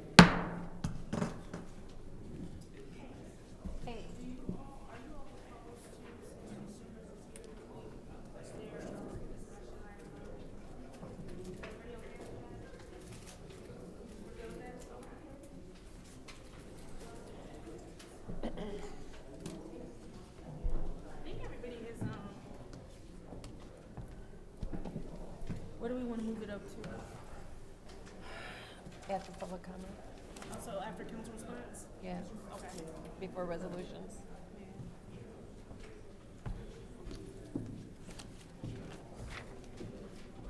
Thought we had, I'm doing government oh, ops. there it is. I'm doing Okay. government ops. What are we doing, government ops? I'm doing now? government ops, yeah. Madam Clerk, Where's my? I do not believe that there is anyone who needs to fill out a speaker slip. If there is someone who has not had an opportunity to fill out a speaker slip, please take the time to do so now, if you want to speak during this meeting. Madam Clerk, I do not believe anyone needs to fill out a speaker slip, so I am going to go ahead and start the meeting. The time is now 6:48 p.m. on Wednesday, January 21st. I hereby call this Governmental Operations Committee meeting to order. Roll call, Madam Clerk.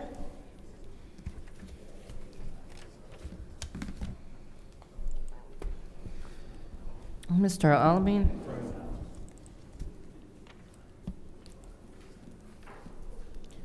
Dr. Lewis is not in. Ms. Johnson? Present. Ms. Priestley? Present. Ms. Winfrey Carter? Present. Ms. Burns is not in. Ms. Mashat?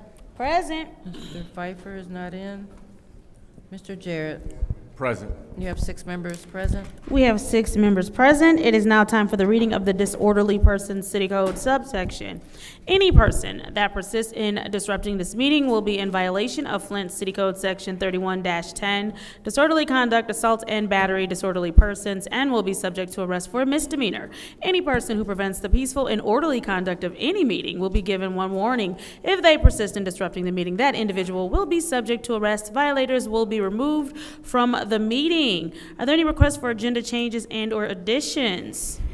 I would like to make a change to the agenda. I would like to move both of our special order discussion items to after council response, and I will order without objection if there aren't any. So it is ordered without objection. Moving on, are there any other changes?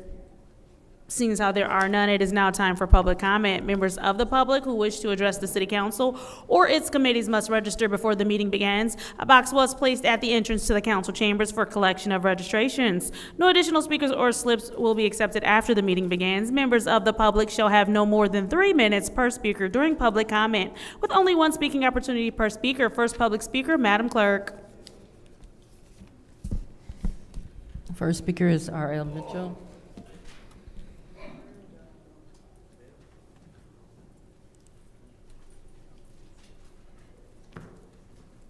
Hello, I'm R.L. Mitchell.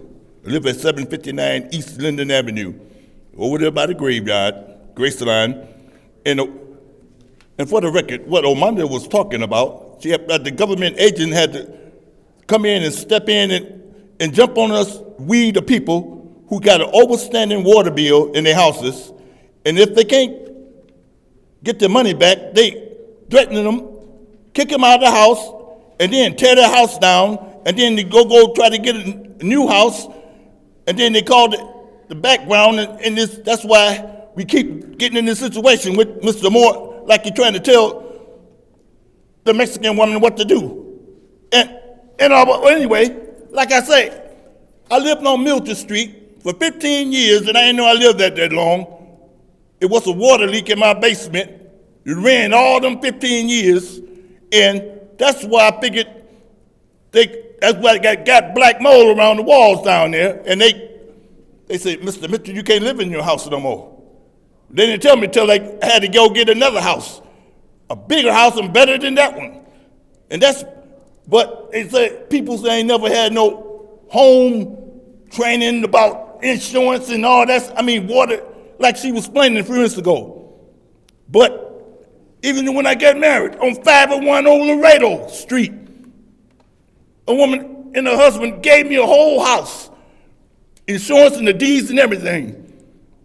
But my wife disappeared when I come home from work one day. Half of the furniture was gone, and I was just finna build a fence around it and come to pay the taxes. They say, you about 1 minute late, sir.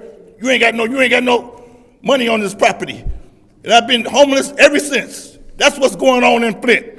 But I'm saying to you today, you people's gonna pay me back all that money on the houses and stuff. Whoever y'all is, landlords and slum landlords. Every time I get settled, think I'm settled, you don't jump on me directly, you jump on my payee. My payee calls up paying the water bill. It's also you grown man, but it's automatic come out of my check and pay the pay. They be like now, somebody put a well check on me about 3 weeks ago, and the people say, hey, you got a caseworker? Why don't you use a caseworker? That's what they for. They can do. And when she said that, I ain't do. They can come in you. They say, how you living, sir? I got a brand new house, and they be asking me how they want to come in and check me. They said, that's why people's in Flint and getting them outside agency and jumping on me like they doing our president, taking over Greenland. Now the House of Lords going to attack our president, and he going to do what he supposed to do. And Diane Boyce, the Prince of Wales, who you make the will? You going to get what you drunken Canada. Thank nerd, you. Grand Next Black public nerd. speaker, Madam Take Clerk. that, America. Take that.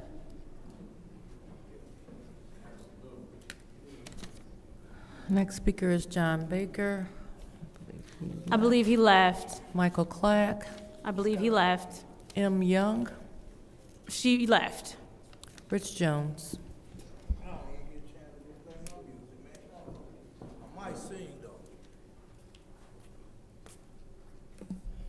How y'all doing today? I got a whole lot of things on my mind, but I'm gonna try to just limit it to this, because I've been having a whole lot of conversations, and I must admit today I'm kind of happy about the way y'all are conducting yourselves and stuff in the meeting. You know, people be calling me up and they be trying to point out the differences and the negative things about the council, and I'm like, hold on, bro. I think this could be a very good council. They like, what the hell is you talking about? How can this council be good? I said, because there's so much division between them that if they put the citizens first and stop worrying about what they don't like about each other or what problem they have or whatever going on that's negative, because that's what's wrong with our city. We always communicate on what's negative, what we don't like about somebody, what somebody ain't doing, what somebody done wrong. And then in the same voice, when that person do something right, you can't even say, man, good job. You ignore the fact that they do stuff. And it's not dealing with y'all, but this is just our city in general. When people are trying to do something good, if you're not going to support what they're doing good, that's all right. But damn it, don't try to stop it from happening. We got a lot of problems in this city, on this council, off this council, and this is something else. Every seat is up in Flint, Michigan. You got your county commission seats, you got your council seats, you got your mayor seats, you got your state rep seat, you got your senate seats, you got school board seats. We need to look at everything. And all I'm asking for the city council, because we have issues as citizens that y'all can only address as citizens. We ask y'all to address them with us. Like Rayvon, for example. We ask y'all to stand with us when we stand up against somebody coming in here and shooting a young black man in the back. We ask y'all to have a conversation saying that he was shot in the back. I want to phrase off of the fact that Mr. Swanson, who's running for sheriff, he stated about people not being shot in the back. Thank you. Thank y'all very much. Ran out of time. Next public speaker, Madam Clerk. Next speaker is Tanya Jones. I believe she left. Dion Freeman.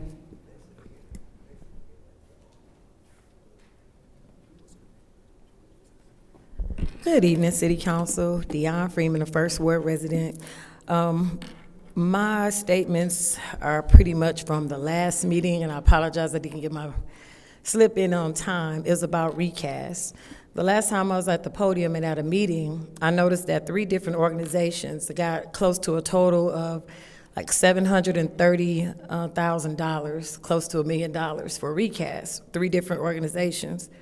So seeing another $100,000 on the agenda going to recast is causing me to ask or question a whole lot about what is recast actually doing for the city besides having workshops. What are the bottom line measurables, how it's affecting and making the residents' lives better? The other thing I want to know is the Flint money that's going to recast. Is it only supporting Flint residents, or is it supporting county residents or any residents that come to these meetings? Because I don't think they limit who can come and who can't come. So my thought is, and this is where I'm at with a whole lot of entities and a whole lot of organizations. I've said, and you'll probably hear me say this 4, 5, 6, 7, 8, 9 to 11, 12 times.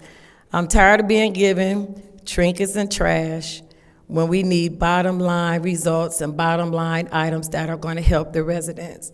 A $25 gift card may not seem like much, but if you took that $100,000, you can give 4,000 residents $25. It may be a partial tank of gas. We know that's not going to fill up our tanks these days. But I'm looking to see something done with our money from the city and even larger entities to affect the finances and the bottom line of the residents. I like great programs. I go to plenty of workshops. I've been to several recast events. I'm not saying they don't give good information. But after this 5-year period is over, because from what I've heard, this program was only the last 5 years. When this 5 years is up, is that going to be the end of recast, or is recast entities and everything dealing with recast going to come back and ask for more money? My question is, too, I would like to find out from just this past year alone, or even previous years, how much Flint money has been given to this recast program. Dollars being given to each one of these entities, I'm sure there is something in there that says that they have to do some type of evaluations on their own to already get this money. So if each individual entity already has to do their own evaluations, why are we paying a separate entity to come in and do it? Or, I might be misunderstanding, is Michigan State the entity that's responsible for doing every single evaluation from these recast events? So I'm just really asking for some clarity, because I really want to see some more effective things happen for our residents in the city, like more counseling. Thank you. Thank you. Next public speaker, Madam Clerk. The final speaker for this meeting is Mari Copany.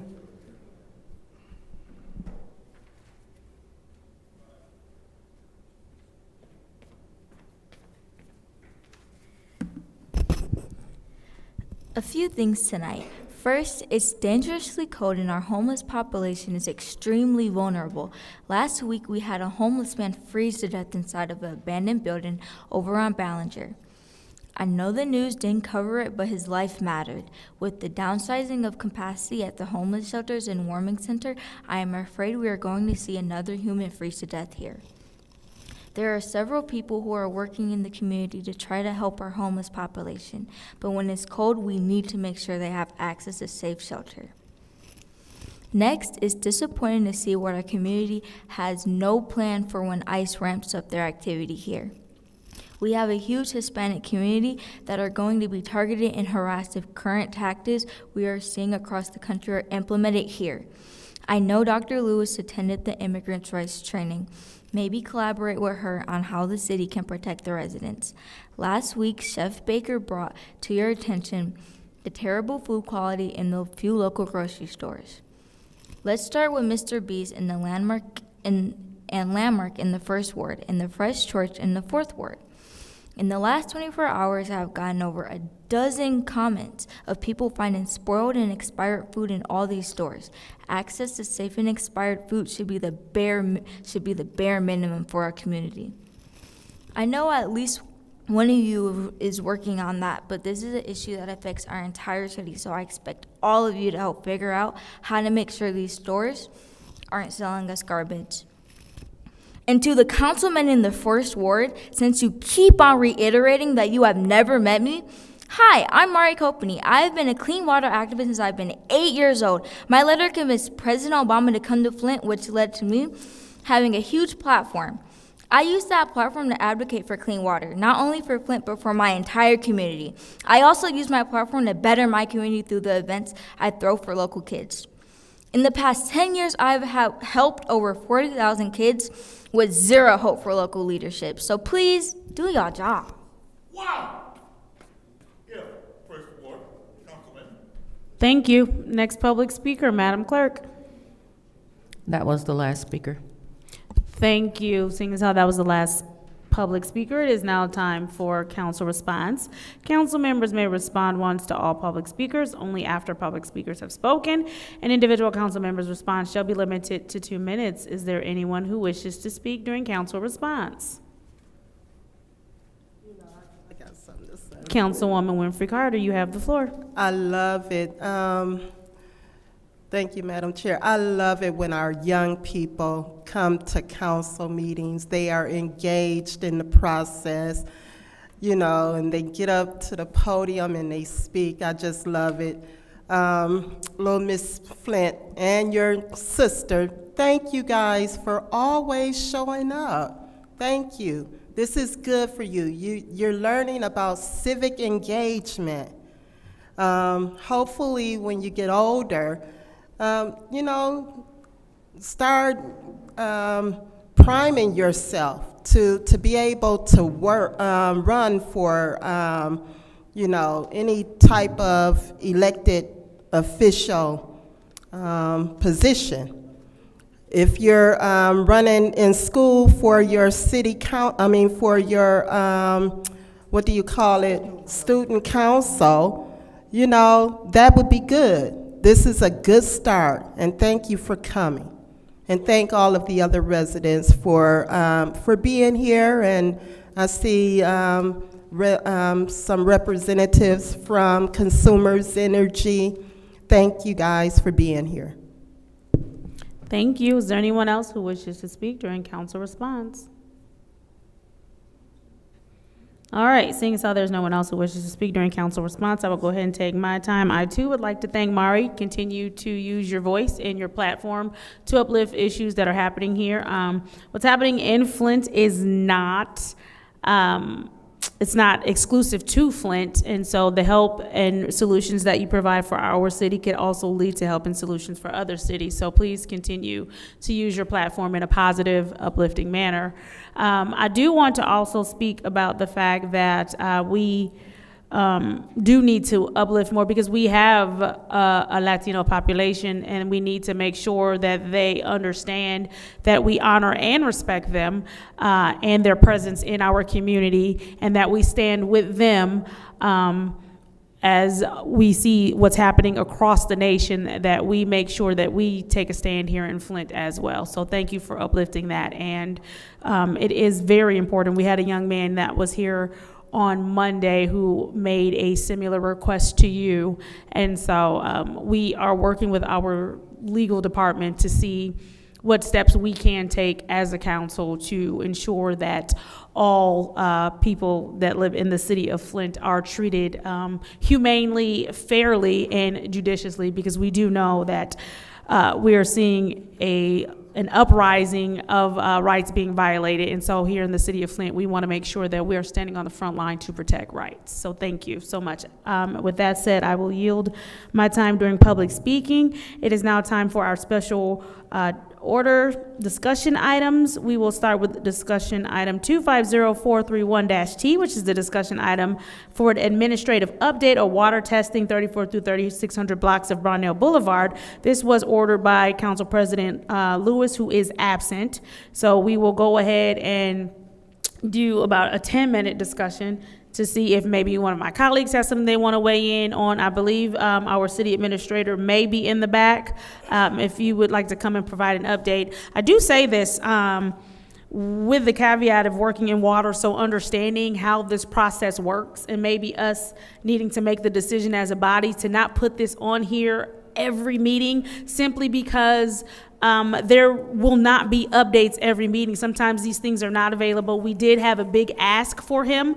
I want us to also be cognizant of the fact that when you start talking about testing 100 homes, that you will have a hard time finding a full panel test. And so most people start testing, it's one metal costs one thing, and then there's additional dollars for each metal after. The dollars are a different amount, but still there's an additional dollar amount. And then also when you start talking about testing for bacteria, that's going to run you more than metals. And so when you ask for that for 100 homes, the administration has to figure out what that looks like and how that has to go. I think that our original request for a full panel may be a bit of a big lift too, as I know we don't have the funding to pay for a full panel for 100 homes. So we might need to zero in more specifically on what the issue could possibly be, and then ask for those specific things to be tested for. With that said, can we start the time? Mr. Edwards, it's on you.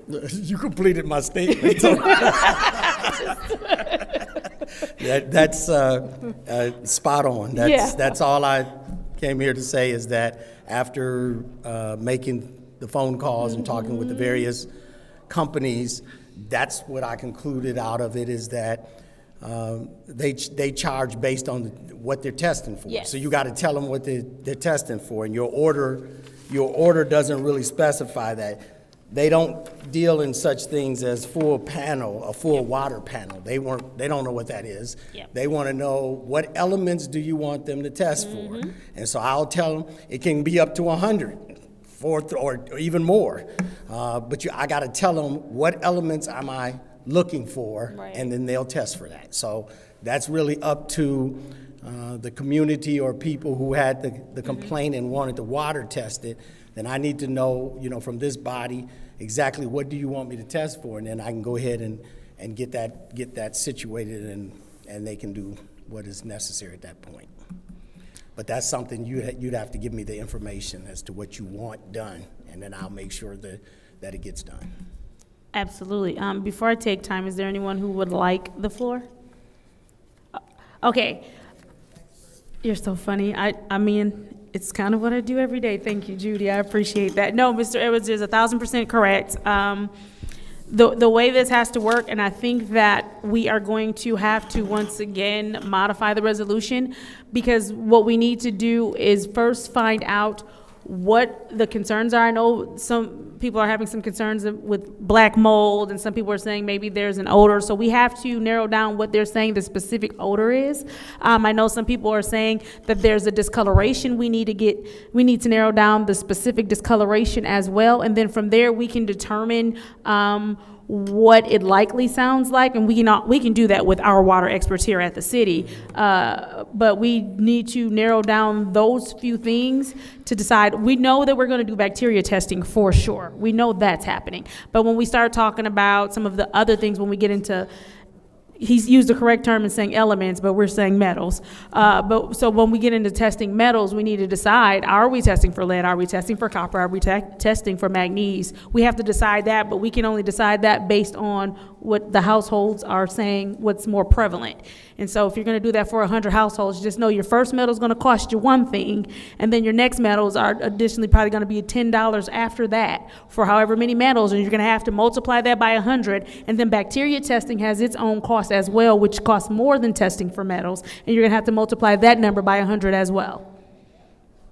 And then you're gonna have to decide what bacteria you're testing for.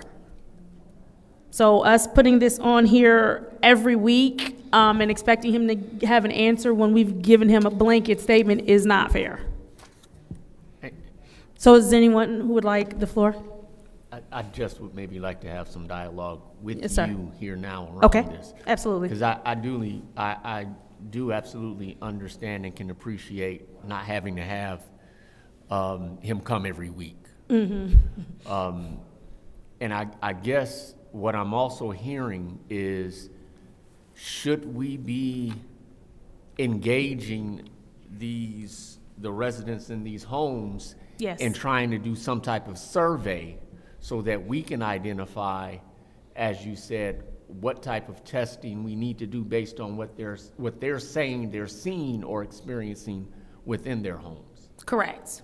Because that's going to help inform what metals we put in, what metals and what bacteria that we place in the resolution to be tested for. So how do we come as a body to developing that survey? I mean, I have no problem yielding to you, Councilman Mashat, as the lead on this, because this is your area of expertise. And I would only, add support, Okay. in other words. Yeah. But in what ways do we actually go about the working of getting even the survey built? Or is it something that, not to give you a job? So there may or may not already be a survey that can be provided to Davina to provide to everyone else to see if they would like to add to. That sounds like that would be, and not maybe, a wonderful start. So thank whoever wrote that survey that may be Yeah. available to us to get us jump started, and I'll yield from there. Okay, is there anyone else who would like the floor? Councilman in the first ward. I just had through the speaker, would it be helpful, I know we're just focusing on the blocks in the neighborhood here, but to do a survey for all 9 wards to kind of compare the differences and things like that, seeing say in one area you might get Legionnaire, and then in this area it might be lead and some other things, and that way we kind of getting ahead. So if there's other areas we ultimately going to have to try to address, we already got ahead of the curve, kind of ahead of it. Would that be helpful if we just did to test all 9 wards? I would say that, of course, this issue was presented by council and brought to the administration. And previous council discussions, as we talked about it, we realized, or at least it was realized amongst the body, that we had to narrow it down to these specific location because this was the location of complaint. I don't know if, at this point, because it was expanded, it kept expanding the first time I was here. And then eventually somebody said, we had no dollar value. As we were expanding it, we had no understanding of a dollar value. So then that's how the particular council resolution came to be, is that, okay, let's restrict it to this particular location, this particular complaint, see what we can work out, see if we can come to terms with testing in this area, and then maybe it had ramifications for other areas. So that's how it transpired to what it is right now. So kind of using this just as the pilot. Yeah, this was going to be, the initial, pilot, if you will, to determine some of what was going on. Okay. But I'm just saying, just far as like a survey, not necessarily saying we finna go in and do the work because, you know, it's funding and things like that, and using it still as the pilot, but taking that survey that we're talking about putting together and addressing all 9 wards. So once we get past this and address this issue, if we need to go into the other wards, we already kind of ahead of the curve of what we need to be looking out for and just going at the dollars and things like that to do it. I would say, you know, I mean, that's the discussion about the survey. I'm not sure who is, you know, who will be the operators. This sounds like a council aspect, but I'm saying if you're talking about the administration, then we have other issues then we got to consider as part of that process. But if it's something that the council feels like they can work out or orchestrate volunteers or whatever the case may be to be able to do that, we don't have any opposition, you know, to acquiring that kind of information to help make this decision. But that's would be strictly up to the council, how they figure out how to work out this survey business. Okay, thank you. I yield. Yep. I think it's almost, we needed to have the survey amongst the council, but I think we also need to send it to the Office of Public Health to see if maybe they have some suggestions that we need to add in the survey as well. Then we can also share it with Mr. Dungy to see if maybe there are some questions he would need answered in that survey as well. They certainly could support that effort, yes. Okay. Is there anyone else who would like the floor? Councilwoman Priestley. I do like the idea of having to choose which metals we want to test for. We have to do that. And I think the metals that we need to choose are those that are most detrimental to life. The lead is one, because that's obvious for this state, for this city. But I don't know what the others might be. But it's something that we've got to consider as the most detrimental to the residents of the city and concentrate our money there. Thank you. Is there anyone else who would like the floor? Yeah, Councilwoman. thank you, Madam Chair. Mr. Edwards, so in reaching out to the different companies, how many companies did you say? 3. 3? Yes. Did they provide you with a list of things that they do offer and test for? No. No? Okay. I say no because that wasn't the nature of the question. The nature of the inquiry to them was, we need to have services to these homes, and we need to test water and so forth, and provide the feedback, you know, to council and to residents. What does that look like and what does it cost? Their next question was, what metals are we, or what chemicals are we testing for? What are we looking for? Okay. Yep. So with that, the 3 labs that are around here that he likely spoke to, because I don't know who he spoke to, but I know the labs that he likely spoke to, they can test for any and everything you want tested for, but it becomes a matter of you telling them what specifically you're looking for, and then from there, again, we all have to consider, because we've already said 100 homes. So you have that first metal that costs one thing, and then each metal costs less than the initial, but it's still going to be a cost per metal, and you have to multiply that by 100. Then you're going to have that bacteria. That's going to be its own price that you're going to have to multiply by 100. So when we start listing this out, and I'm not putting a price on life, I'm telling y'all that it's going to cost you. Very well said, Ms. Jackson. Is there anyone else who would like the floor? We're out of time. We're out of time. Are we done? Are we going to close it out? Yeah. We're good with And closing? Madam Chair, I'd like to make a motion to postpone this for, to the second meeting of February. Is that going to give him and us enough time? Okay. That gives us a month. The second committee meeting in February? Yes. There's a motion on the floor to postpone this discussion item until the Let me check the second date. committee meeting in February. Let me give you the exact date. Okay. That would be 18th. Until February 18th. It was moved by the councilwoman in the 4th ward, supported by the councilman in the 1st ward. Roll call, Madam Clerk.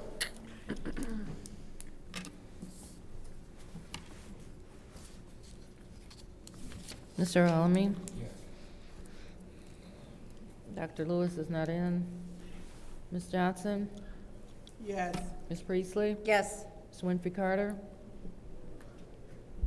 Yes. Ms. Burns is not in. Ms. Mashat? Yes. Mr. Pfeiffer is not in. Mr. Jarrett? Yes. And vote is 6 yes, 0 no. Vote is 6 yes, 0 no. This discussion item, thank you very much, City Administrator, has been postponed until February 18th. Moving on to our second special order discussion item, discussion item 260030, which is a discussion item for Consumers Energy Drive Up Payment Center. It was requested by Dr. Lewis, who is absent, concerning Consumers Energy and the closing of their Drive Up Payment Center. We'll go ahead and start this with 15 minutes, because we do have representatives from Consumers Energy present, and I believe that the wording in the discussion item, if you could join us at the lectern, please. I believe the wording in the discussion item is as such, as just to inform us about the closing of the Drive Up Center and what that means for residents and how it will be accessible and what are some options. So we'll go ahead and turn it over to our representatives. If you could please introduce yourselves. Absolutely. Thank you. Raphael Turner. I'm the Community Affairs Manager for Consumers Energy. And Kyle McCree, Director of Community Affairs, Consumers Energy. Okay, so first of all, I'd just like to say good evening to the council members of the Flint City Council. Thank you for allowing me and us to be here this evening and speak to you for a few moments about these changes. Again, my name is Raphael Turner. I serve as Community Affairs Manager. I cover Genesee County and Shiawassee County as well. And I wanted to start off by saying that we understand the importance of payment access for our customers, especially in a community like ours. I'm a Flintstone, born and raised in Flint, have been in the area for most of my life and raised my family in this community. So any changes that affect how people pay their bills deserves our explanation, transparency, and care, and I'm happy to be here before you today to give it. I'm here to talk about the recent closure of the drive-through payment window, and I'll add to the payment drop box at our Flint Service Center direct payment office to explain why these changes were made, what we've learned from the data as to how our customers pay, and most importantly, how customers continue to be supported in the Flint area. Across the utility, one note I will start off with, that across the utility industry and really across many business sectors of all kind, direct in-person payment offices are really becoming obsolete when you look at the data as to how people pay. Consumers Energy is actually an outlier in this space. We are the only utility of our scale in the state of Michigan currently, and possibly one of only a handful in the country that still offer any type of direct payment office at all. So just wanted to lift that point. The reason for the shift is not about us walking away from customers, but it's about how customers are choosing to pay. So when we look at our system-wide payments, less than 1% of all customers make payments by coming into a direct payment office. Here in Flint specifically, we have seen a decline of 55% in foot traffic since 2019, and less than 10% of those customers who visit the service center were using the drive-through payment option. These numbers told us that while the service still existed, very few customers were relying on it as their method of payment. I'd like to talk briefly about the drop box, which has been closed, or the drop box for payments, which was removed in May of 2025. Drop box payments often created challenges for our customers. Payments left on a Friday night, for example, might not have been collected or processed until a Monday morning, leading to delays and frustrations for our customers. We also frequently found like cash left in the drop boxes, and sometimes that cash was even separated from the envelopes that they were placed in, which created a real security risk, not only to the payment itself, but also to our customers when they were approaching the drop box to sometimes, again, which we advised against, to put cash in a drop box.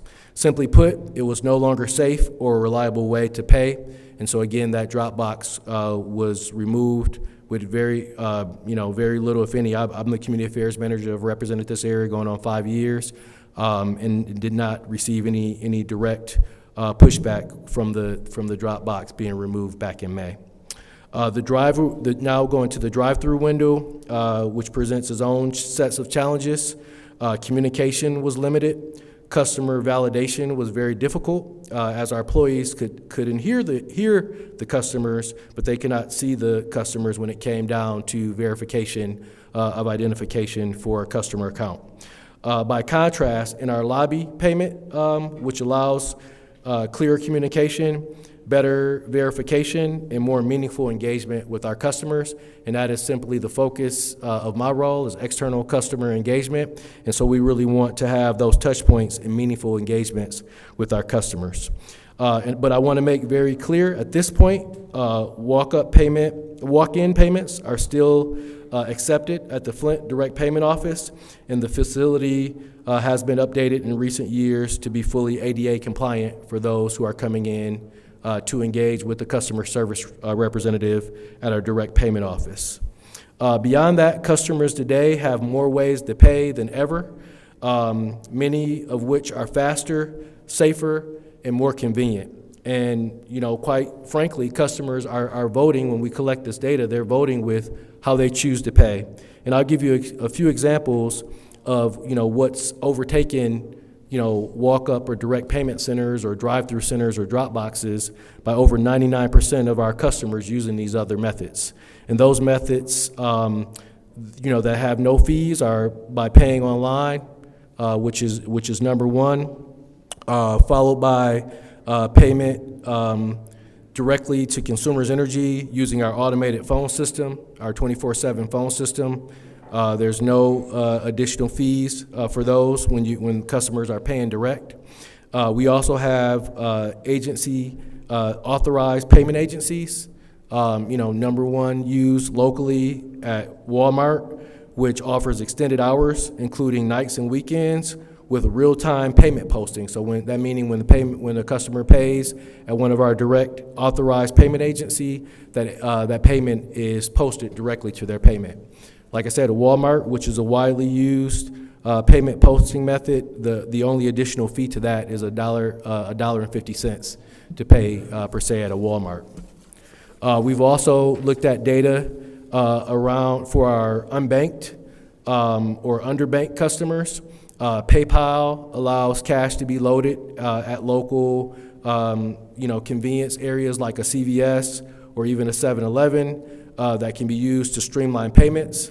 We've also have banking partners who have, warm transfers to live assistance that we're beginning to use, and we started this year in our lobby to have our customer service representatives in our lobby to assist the customers, again, at 1%, to help them move into the digital space of downloading our payment app and also learning about other digital payment options, again, which allows much more engagement with our customers. We still have face-to-face.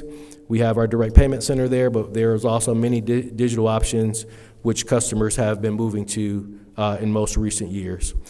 So, what's important for us is not just how customers pay, but how we're able to support them.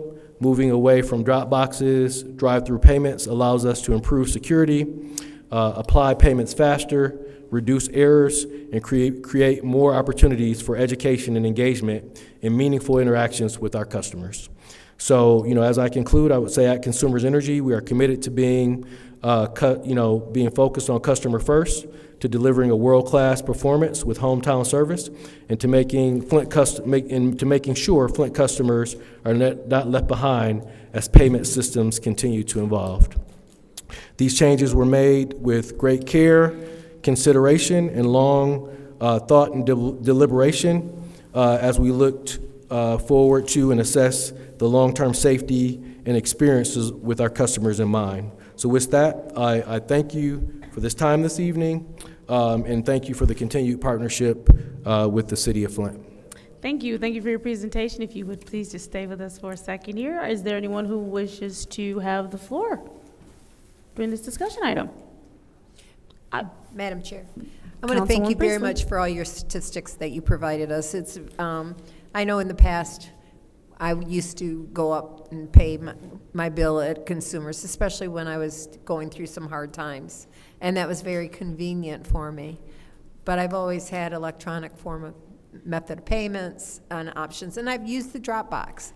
I can understand the concerns about the Dropbox in particular, especially with them paying cash through it and being separated. Who knows what payment that goes with. So I appreciate your concerns and your sharing that information with us. Thank you.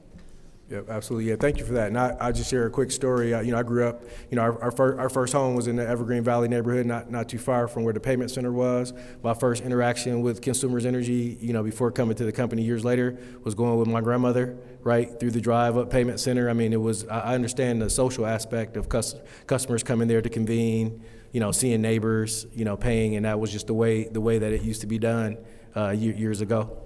It's hard, I have the opportunity to do some training that could be either virtual or driving up to Bay City and doing it in person. That virtual just doesn't cut it. I prefer in person every time because it's the interaction and it's the relationships that you can develop.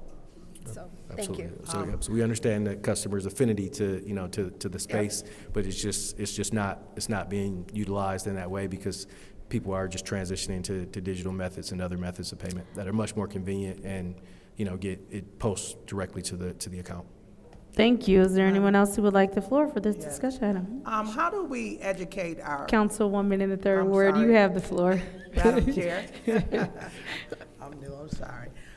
Could you tell me how do we educate the elderly people that feel that their accounts could be compromised and don't want to transition, or it's hard for them to transition from using technology and putting their payment in and having their accounts linked to Consumer Energy or the payment center? So how do we educate them and get them conformed to now the new technology? Because that's where the problem is probably going to rely on. It's going to rely with the elderly, of people just not wanting to make that transition. So they have to get up and walk, because those are the ones who usually can't walk inside. Yep. So what do we do about them? No, thank you. Yeah, thank you so much for answering that question, Councilwoman Johnson. Very insightful. So starting this year, so one of the things I mentioned that we started this year in the new year is that we're having customer service representatives and payment representatives that are there in the lobby. So the building has been made, ADA compliant, so individuals can get in. There's a ramp to get in. But what we're doing with that meaningful customer interaction is that we're actually taking time inside of the direct payment center now to walk our senior customer, all of our customers really, so not just seniors, but when we talk about the 1% that still use a direct payment office, many of them who are seniors and have that familiarity of coming into the space, we have customer service representatives on site that are walking them through that education piece of how to use their cell phones, how to download the app and make sure they can use facial recognition, have a secure ID and password to go in and be able to pay like directly on their phone on the app. Also, how to use the website and use the digital tools that are available in a safe manner, so that their accounts are protected. And so that service is there. We're going to continue with that. And so because many of the customers who are coming in now, since there's been such a reduction, just in the foot traffic, and again, only 10% of those customers were drive up. So 1 out of 10 were individuals who are using the drive-through. We're just now having them to come in to give them that education piece so they can transition to safer methods. And so that we plan to continue to do that. And again, most of these customers who come into the physical space to pay are repeat customers. And so we'll have, we're seeing the same customers come in and out over and over again. We know who those customers are, and we're reaching out to them through all formats, not just when they walk up, but through mailing, through outreach, to make sure that, none of our customers are left behind as we transition to different payment options. Thank you, I appreciate that. Yeah. Thank you. Is there anyone else who would like the floor for this discussion item? I will go ahead and take some time. Okay. We're gonna run out of time. Okay, but I just got one quick you thing. can go ahead and take that 1 minute so that we can vote on some more time. Go Okay, ahead. okay, sounds good. Yeah, so just really quickly, I brought, 100 copies, can provide more, but for council members, for audience members, I can leave them here with the council, but this is around our affordability piece. So this is our one pager around affordability. These are tips to save during the winter. And then also on the backside of this, I guess a one pager, two-sided. On the backside of this is state emergency relief for new payment assistance programs and what those maximum assistance are for cash assistance to pay bills for 2025 and 2026. And also, other methods of bill support that are currently available to our customers. I know we're in a freeze right now in the middle of the heating season. We know that there are vulnerable customers out there that are struggling, and there are some resources where our customers to go to seek assistance and help. Thank you. I do want to go ahead and take an opportunity to speak. We do have 2 Madam seconds Chair, left. would you like to Councilwoman add another Priestley. 5 minutes? Will that be adequate? Did you tell me to wrap it up in 5? Can I do 7? Make a motion to add 10 minutes discussion. I know her too well. She has That's no some faith. inflation right I have there. no faith in her. She has no faith in me to be able to wrap it up in 7. There's a motion on the floor to add 10 more minutes. Is there support? Moved and properly supported by the councilman in the first ward. Roll call, Madam Clerk. Dr. Lewis is not in. Ms. Johnson? Yes. Ms. Priestley? Yes. Ms. Winfrey Carter? Yes. Ms. Burns is not in. Ms. Mashat? Yes. Mr. Pfeiffer is not in. Mr. Jarrett? Yes. Mr. Alamin? Yes. The vote is 6 yes, 0 no. The vote is 6 yes, 0 no. We will add 10 more minutes to this discussion item. I will go ahead and take my time. I'm gonna try to wrap it up in 7 just because.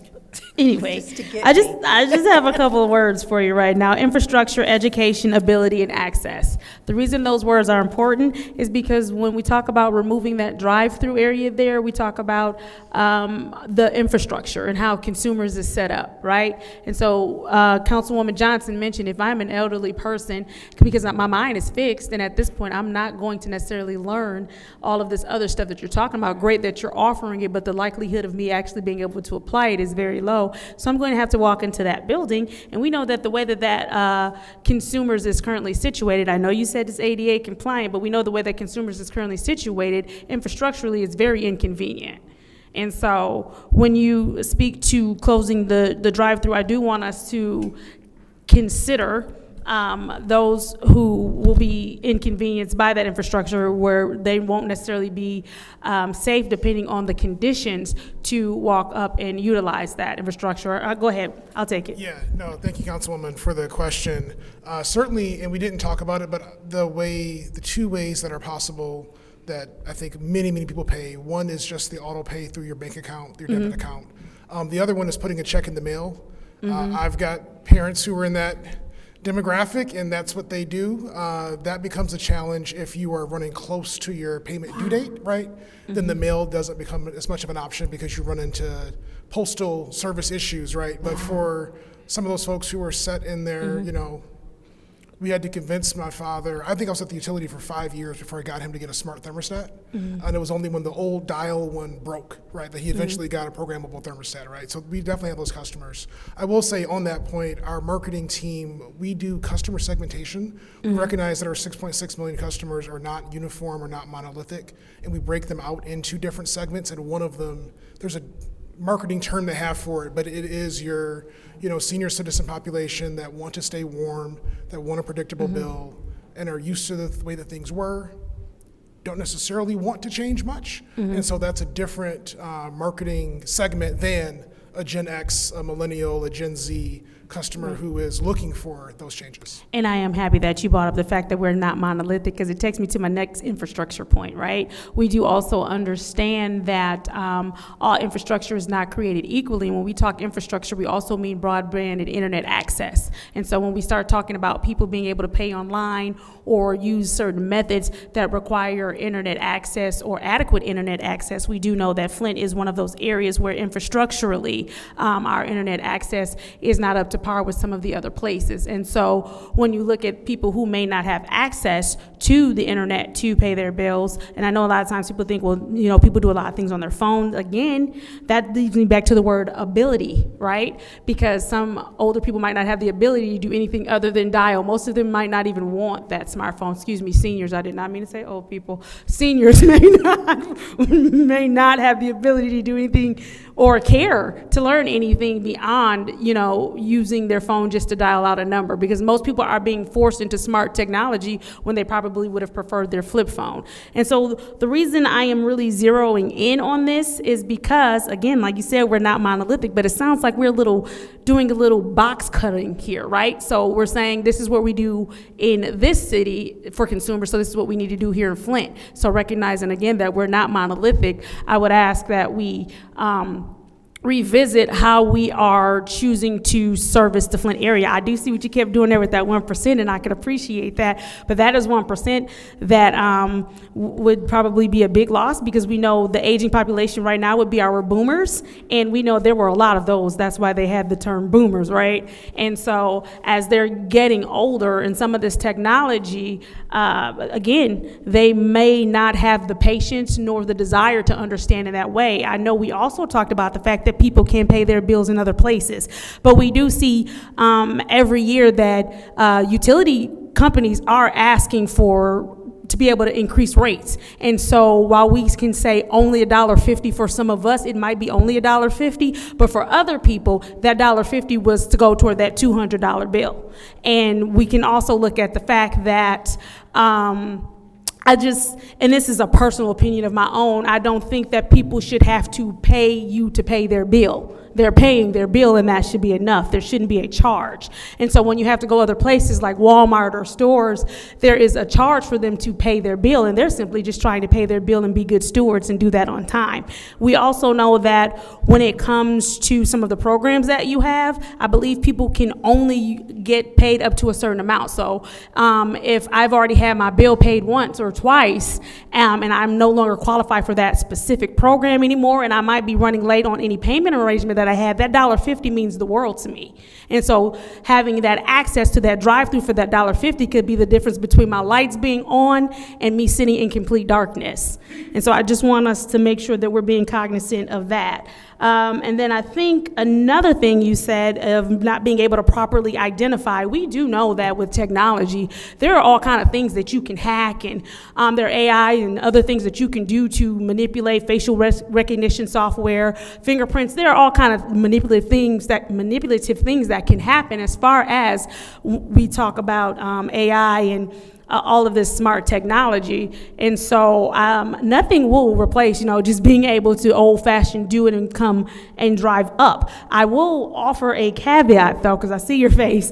I was thinking that maybe you could all invest with some of those rate hikes y'all keep asking for, so maybe some cameras so you can look, like how they have at the bank, so you can see the person face-to-face as they drive up. I think that could help with your facial recognition problem. But if that is not an option, I noticed you named a couple of places where people could go and take care of their bills. One of the places that you can take care of a bill here in the city of Flint is the Clio Road drive-through station. They can still drive through there. Have you all thought about maybe partnering with the city of Flint to take consumer payments at that drive-through station?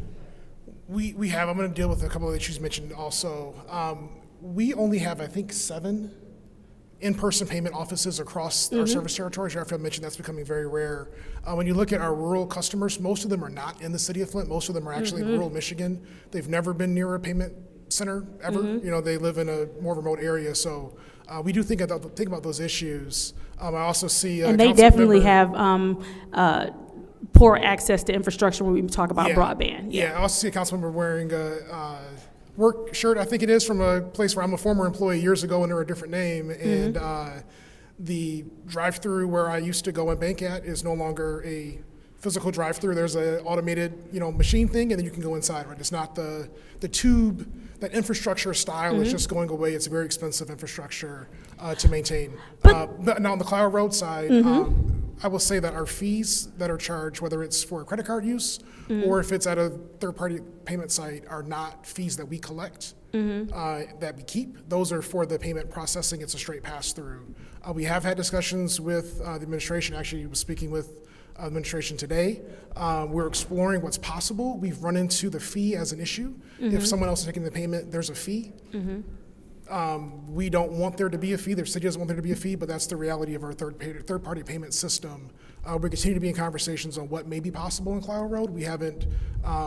We're trying to turn over every stone to think creatively of what's possible. So then you are in discussions with there being a possibility for residents to still have access to some sort of drive-through mechanism, even if it has to be the Clio Road station. We're seeing it's a if that's possibility. Yeah, we haven't said final no yet. For sure. We've run into roadblocks that involve that fee. And as a cost of service company, we can't absorb that fee because that really becomes ratepayers across Michigan absorbing that fee, which isn't equitable when it's only for, obviously the Cloud Road Payment Center. It's not a statewide I love you system. both, right? But I'm going to say it. Y'all ask, not you two specifically, but the company asks for enough rate hikes every year that I think you can absorb a fee. But that's a personal opinion. But I am happy to hear that the Clio Road discussion is happening, because that will give people an option to be able to still stay in their cars. And so I do hope that those talks work out. I want to reiterate for everybody that didn't hear, we're not saying that it's happening. No. They're saying they are considering. I do thank you both for coming. Judy was correct, and I hate when Judy is right. I try. But thank you both for coming and providing an explanation and listening to us and taking just a little bit of temperature. But, at the end of the day, the infrastructure, education, ability, and access is always going to be important for me as far as Flint residents. Love hearing about rural areas. I serve in another capacity in which I am concerned about that, but in this specific capacity, I just want to make sure that Flint residents have all the access they need in the ways that they need it. So thank you. Yep. We will leave copies of these flyers in the back, and then I know we have at least one email address. If we can get it to one council person, if you could get it to your colleagues, or get it to Davina. Can send it to all of us. Yeah, we'll get it to Davina, and that way you can use it in your electronic newsletters or communications as well. We appreciate that. JPEGs are great. Yep. Thank you both so much. Thank you. Facebook doesn't like PDFs. Okay. JPEG and PDF. Okay, maybe in the morning then we get it to her. Thanks. All right, thank you. We are officially closing out that discussion item. Moving on to the consent agenda. Madam Chair, Councilwoman Priestley. make a motion to send the consent agenda to council. There's a motion to send the consent agenda to council. Is there support? Moved and properly supported by the councilman in the first ward. Are there any separations? Seeing as how there are no separations, this is the roll call vote to send the consent agenda to council. Roll call, Madam Clerk.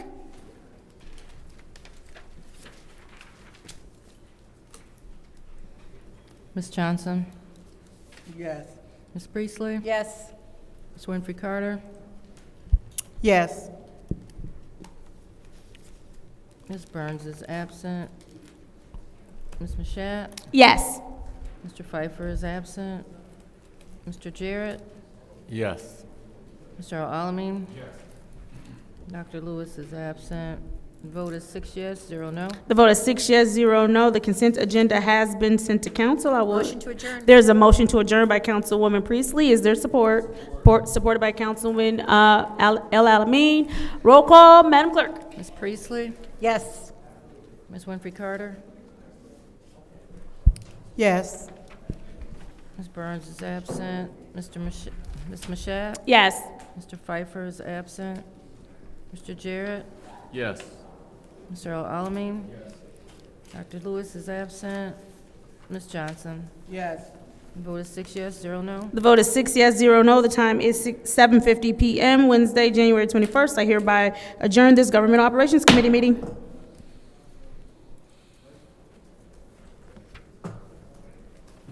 Is there anyone who needs to fill out a speaker slip for our next meeting?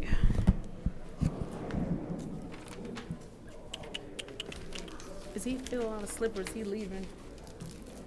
Oh, shh. Send it. All right, Madam Clerk, we'll go ahead and start, seeing as how there is no one who wants to fill out a speaker slip. The time is now 7:51 p.m. on Wednesday, January 21st. I hereby call this legislative committee meeting to order. Roll call, Madam Clerk. Mr. Alamin? Dr. Lewis is not in. Ms. Johnson? Present. Ms. Priestley? Present. Ms. Winfrey Carter? Present. Ms. Burns is not in. Ms. Mashat? Present. Mr. Pfeiffer is not in. Mr. Jarrett? Present. You have 6 members present. We have 6 members present. It is now time for the reading of the disorderly person city code subsection. Any person that persists in disrupting this meeting will be in violation of Flint City Code Section 31-10, disorderly conduct, assault and battery, and disorderly persons, and will be subject to arrest for a misdemeanor. Any person who prevents the peaceful and orderly conduct of any meeting will be given 1 warning. If they persist in disrupting the meeting, that individual will be subject to arrest. Violators will be removed from the meetings. Are there any requests for agenda changes and/or additions? Seeing as how there are no requests for agenda changes and/or additions, it is now time for public comment. Members of the public who wish to address the city council or its committees must register before the meeting begins. A box was placed at the entrance to the city council chambers for collection of registrations. No additional speakers or slips will be accepted after the meeting begins. A member of the public shall have no more than 3 minutes per speaker during public comment, with only 1 speaking opportunity per speaker. First public speaker, Madam Clerk. First speaker is R.L. Mitchell.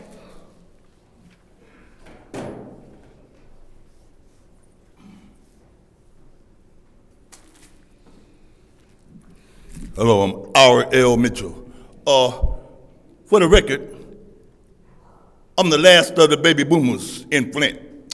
And what them consumer power people said, talking about you pay a fee to come up through they tore the box down, but I ain't never had opportunity to pay my own bills until people, like I said, they don't have to worry about paying your bill, so we'll pay it for you, out of your check, out of your situation. But on last week, on Martin Luther King Day, I decided to go to McCree Theater to watch Tupac's, instead of going down to the library to watch the people do their drummer stuff and talk about, King. I went to get off the bus right in front of the dollar store. Supposed to be at 2 o'clock. I decided to take a little time to go to buy some little fiddles at the dollar store and walk across the little swamp, and I heard some ice cracking under my feet. I think the water is about 6 feet deep.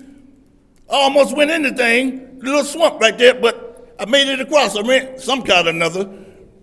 And I went over to the theater, and then I sat on the porch, and the security guy came out. I guess he didn't see me. Got up in the car and took off. The people sitting in their cars. I thought the door was open, it was locked. I'm sitting there freezing, talking about consumer powers. I walked, and I started to go over there and catch the bus. But when I got around the bend, I seen everybody at this drive-through thing. I was finna go in there and get warm, but I see about 4 tie-hole policemen. There probably was 2 of them dudes was back there beating up darkies, and I didn't go in the thing because I was over there at the bus stop and with bullet holes right beside the bedroom window where they had a gunfight and killed the baby in the bed. And the bus came, and I got on the bus and said, "Sir, this is cross-country bus. You better get off. You going downtown?" And then I started to go in there in that office and get warm. And then the police checked me. I don't know what I was trying, how I retaliate with them, how they did Woodson in here. I'm always standing around, never being involved when they supposed to fight, like I was in high school when they told me to stump the cop. I was going to get his gun and blow it up, but I think that's what they wanted me to do.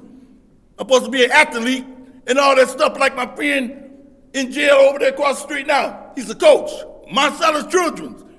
And the dude that Jim Jones talking about, trying to get my other friend, Ernie Wingate, to represent, and then I said, "Won't you order some money and get him out of pay his bond, to get him out." They can't thinking they got little coaches, these little kids, they ain't coaching it. You just like them old sumo power man talking about pay fees going to pay for their grandmama and after the terrorists and stuff. All this drunken Flint. Give me my money, you stick. You. Say something, Ms. Priestley. Thank you. Next public speaker, Thank Madam you, Clerk. Monica. I really thought you were about to do a cartwheel. Next public speaker, Madam Clerk. Next speaker is Dion Freeman. Okay. And I believe Mari Copany has left. Yep. That was the only speaker for this meeting. She done. Okay, perfect. So then that was our final public speaker. It's now time for council response. Council members may respond once to all public speakers, only after all public speakers have spoken. An individual council member's response shall be limited to 2 minutes. Is there anyone who would like to speak during council response? All right, seeing as how there's no one who would like to speak during council response, really quickly, I do want to remind everyone, the next 2 days, we are going to be at negative 11 degrees at night, and so if you can get somewhere warm, please get somewhere warm. Please bring your animals, your pets, your cats, your dogs, whatever animal you may have outside. Make sure that you are bringing them inside the home as well, so we do not have any unfortunate casualties as it relates to either human or animals. That is my time. We will move on to the consent agenda. Madam Chair, Councilwoman in the 4th Ward. make a motion to send the consent agenda to council.